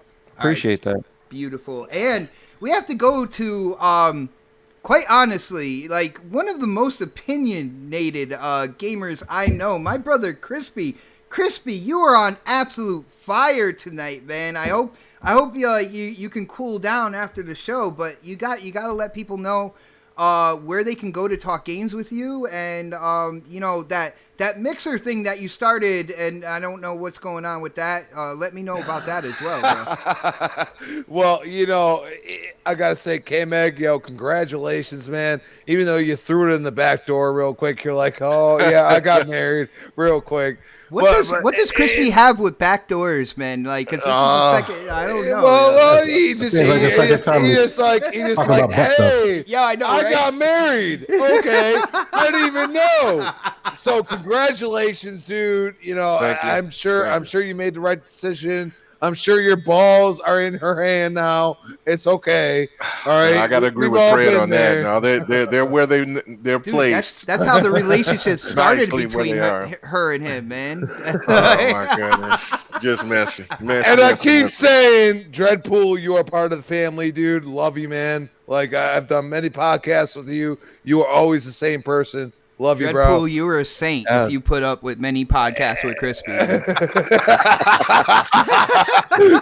We've had many laughs. We haven't had to put up with anything. Oh. Yeah, well, you know what? I do more than podcasts with them, too. I'm just saying. You know what I'm saying? Whoa. So at Crispy Bomb on Twitter. Yeah, well, Gears, too. I mean, let's go, baby. No. At Crispy Bomb on Twitter. You can find me on Crispy Bomb 28 Xbox Live. And you can always find me here. Next podcast. I actually had some gameplay tonight, guys. Holy shit. Are you Please vote. Yo, please vote. There you go, man. That's what you got to do, dude. You are fitting in comfortably when it comes to the gameplay voting mechanic on this show, man. That's all I got to say. But please vote for me. Thank you very much. Now you're Have a good day. And then you can also find me on Retro Renegades Tuesday night, 7 p.m. And you know what? You got the graphic god who does animated graphic pics for you. Dude, he It's did Xbox. he did a new one for Oh Snaps. I don't know if she shared it out yet. Yes, she did. And it's that was Xbox hot, man. That was awesome. GamerPix.com. Hit him up. He does some great work. Yes, sir. Nice. He did mine, but you can't see it. Yeah, I know. Freaking Hangouts, man. OBS. Thank you for bringing that back up, Dreadpool. Thank you, man. Yo, Pred, I know you want to get the hell out of here, man. So just do what you do. You're a professional. You know the deal. God damn, it's 9:00 over here. 3-hour podcast, man. You know, I try and keep this shit on track. But it was worth it, man. I will say this was the hottest podcast so far this year. I told you we were going to get you on the topic. So, dude. Predator _ H2OS, pretty much everywhere. I'm gonna be on the Division tonight on my fucking super 49-inch widescreen monitor. Yeah, he shared a picture. He's showing off, man. I swear. I am showing off right now. You fancy, bro? I'm fancy, yo. Yeah, man, that screen's got a wingspan. That's for sure. It does, man. I think it's huge. But yeah, that's what she said. But yeah, so I'll catch you guys in the Division. And I'll catch you guys next week. Nice, brother. Nice. Yo, K Mega, welcome back to podcasting. I know it started with GRG last night. You guys had a fire show. You got to let people know about that. One of the fastest growing gaming podcasts in the community, and people need to know about that. But of course, your YouTube channel and where they can go to talk games, bro. Yeah, man. Come and check out the GRG podcast every Friday night, 8:30 Central, 9:30 Eastern, 6:30 Pacific. Out there in Hong Kong, I have no idea. Maybe I don't know. I'm not even gonna don't try. even guess, man. Don't I'm not even gonna guess. But yeah, man, check us out. Had a really good show. Also, we added a new member to the GRG family. His name is PK Live. He's very soft spoken. He's kind of like how like our guest is, you know what I'm saying, kind of cool and just chill, and that would be great, especially when we have 100 on one end, live wire on the other end. And so, you know what I'm saying? It's whatever, you got the whole spectrum there now. We have the whole spectrum. So yeah, man. So big shout out to PK Live. He was on the show last night. So come and check us out. Also, my channel K Mega 405. Check it out. Sub. You know what I'm saying? And on Twitter, where I'm mostly at, is K Mega 4. Really appreciate it, man. Congratulations, Bot, for having a fantastic show, hitting record numbers tonight.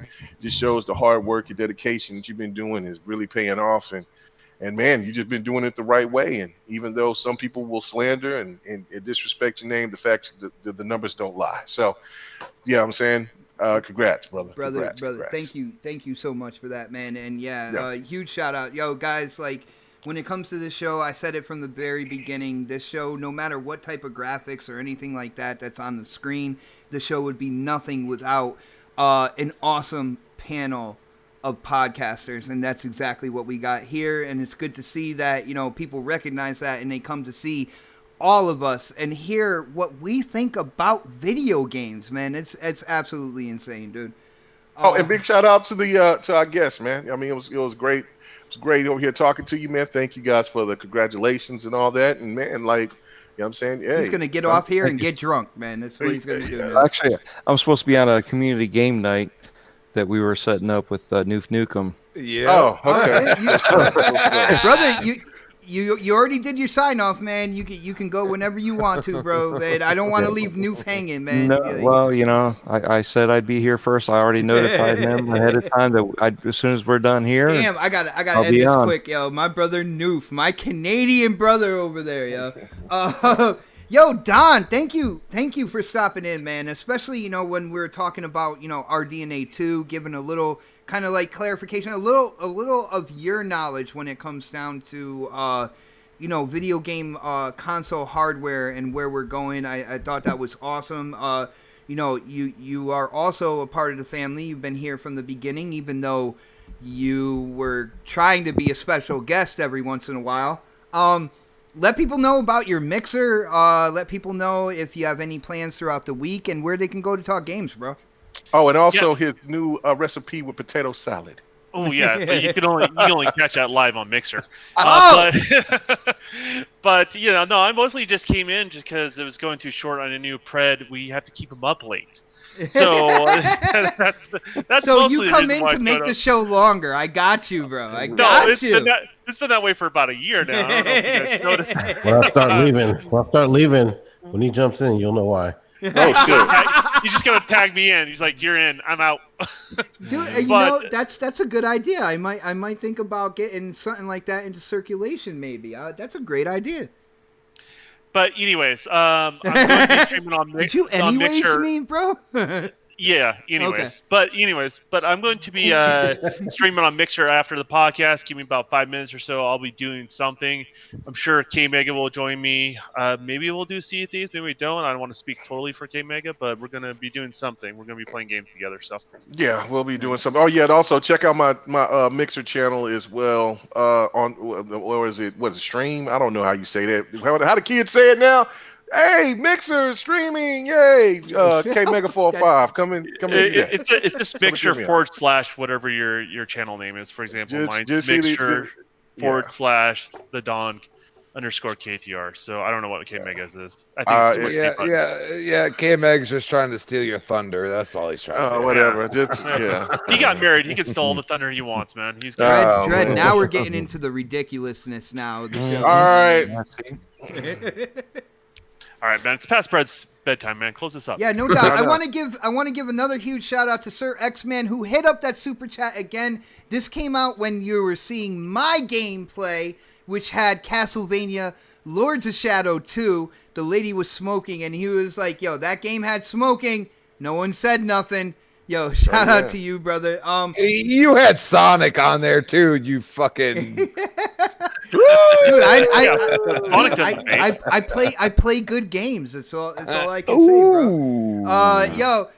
This is a gameplay episode, so you can go right over to Twitter. It's at Xbot448, and right at the top of my profile, I have pinned the poll. It is up for 24 hours. Vote for who you think had the best gameplay. If you don't remember, you can always put the show back on. Look in the bottom left-hand corner. You will see the logo of whoever's gameplay is playing, and vote and vote. Like get everybody to vote.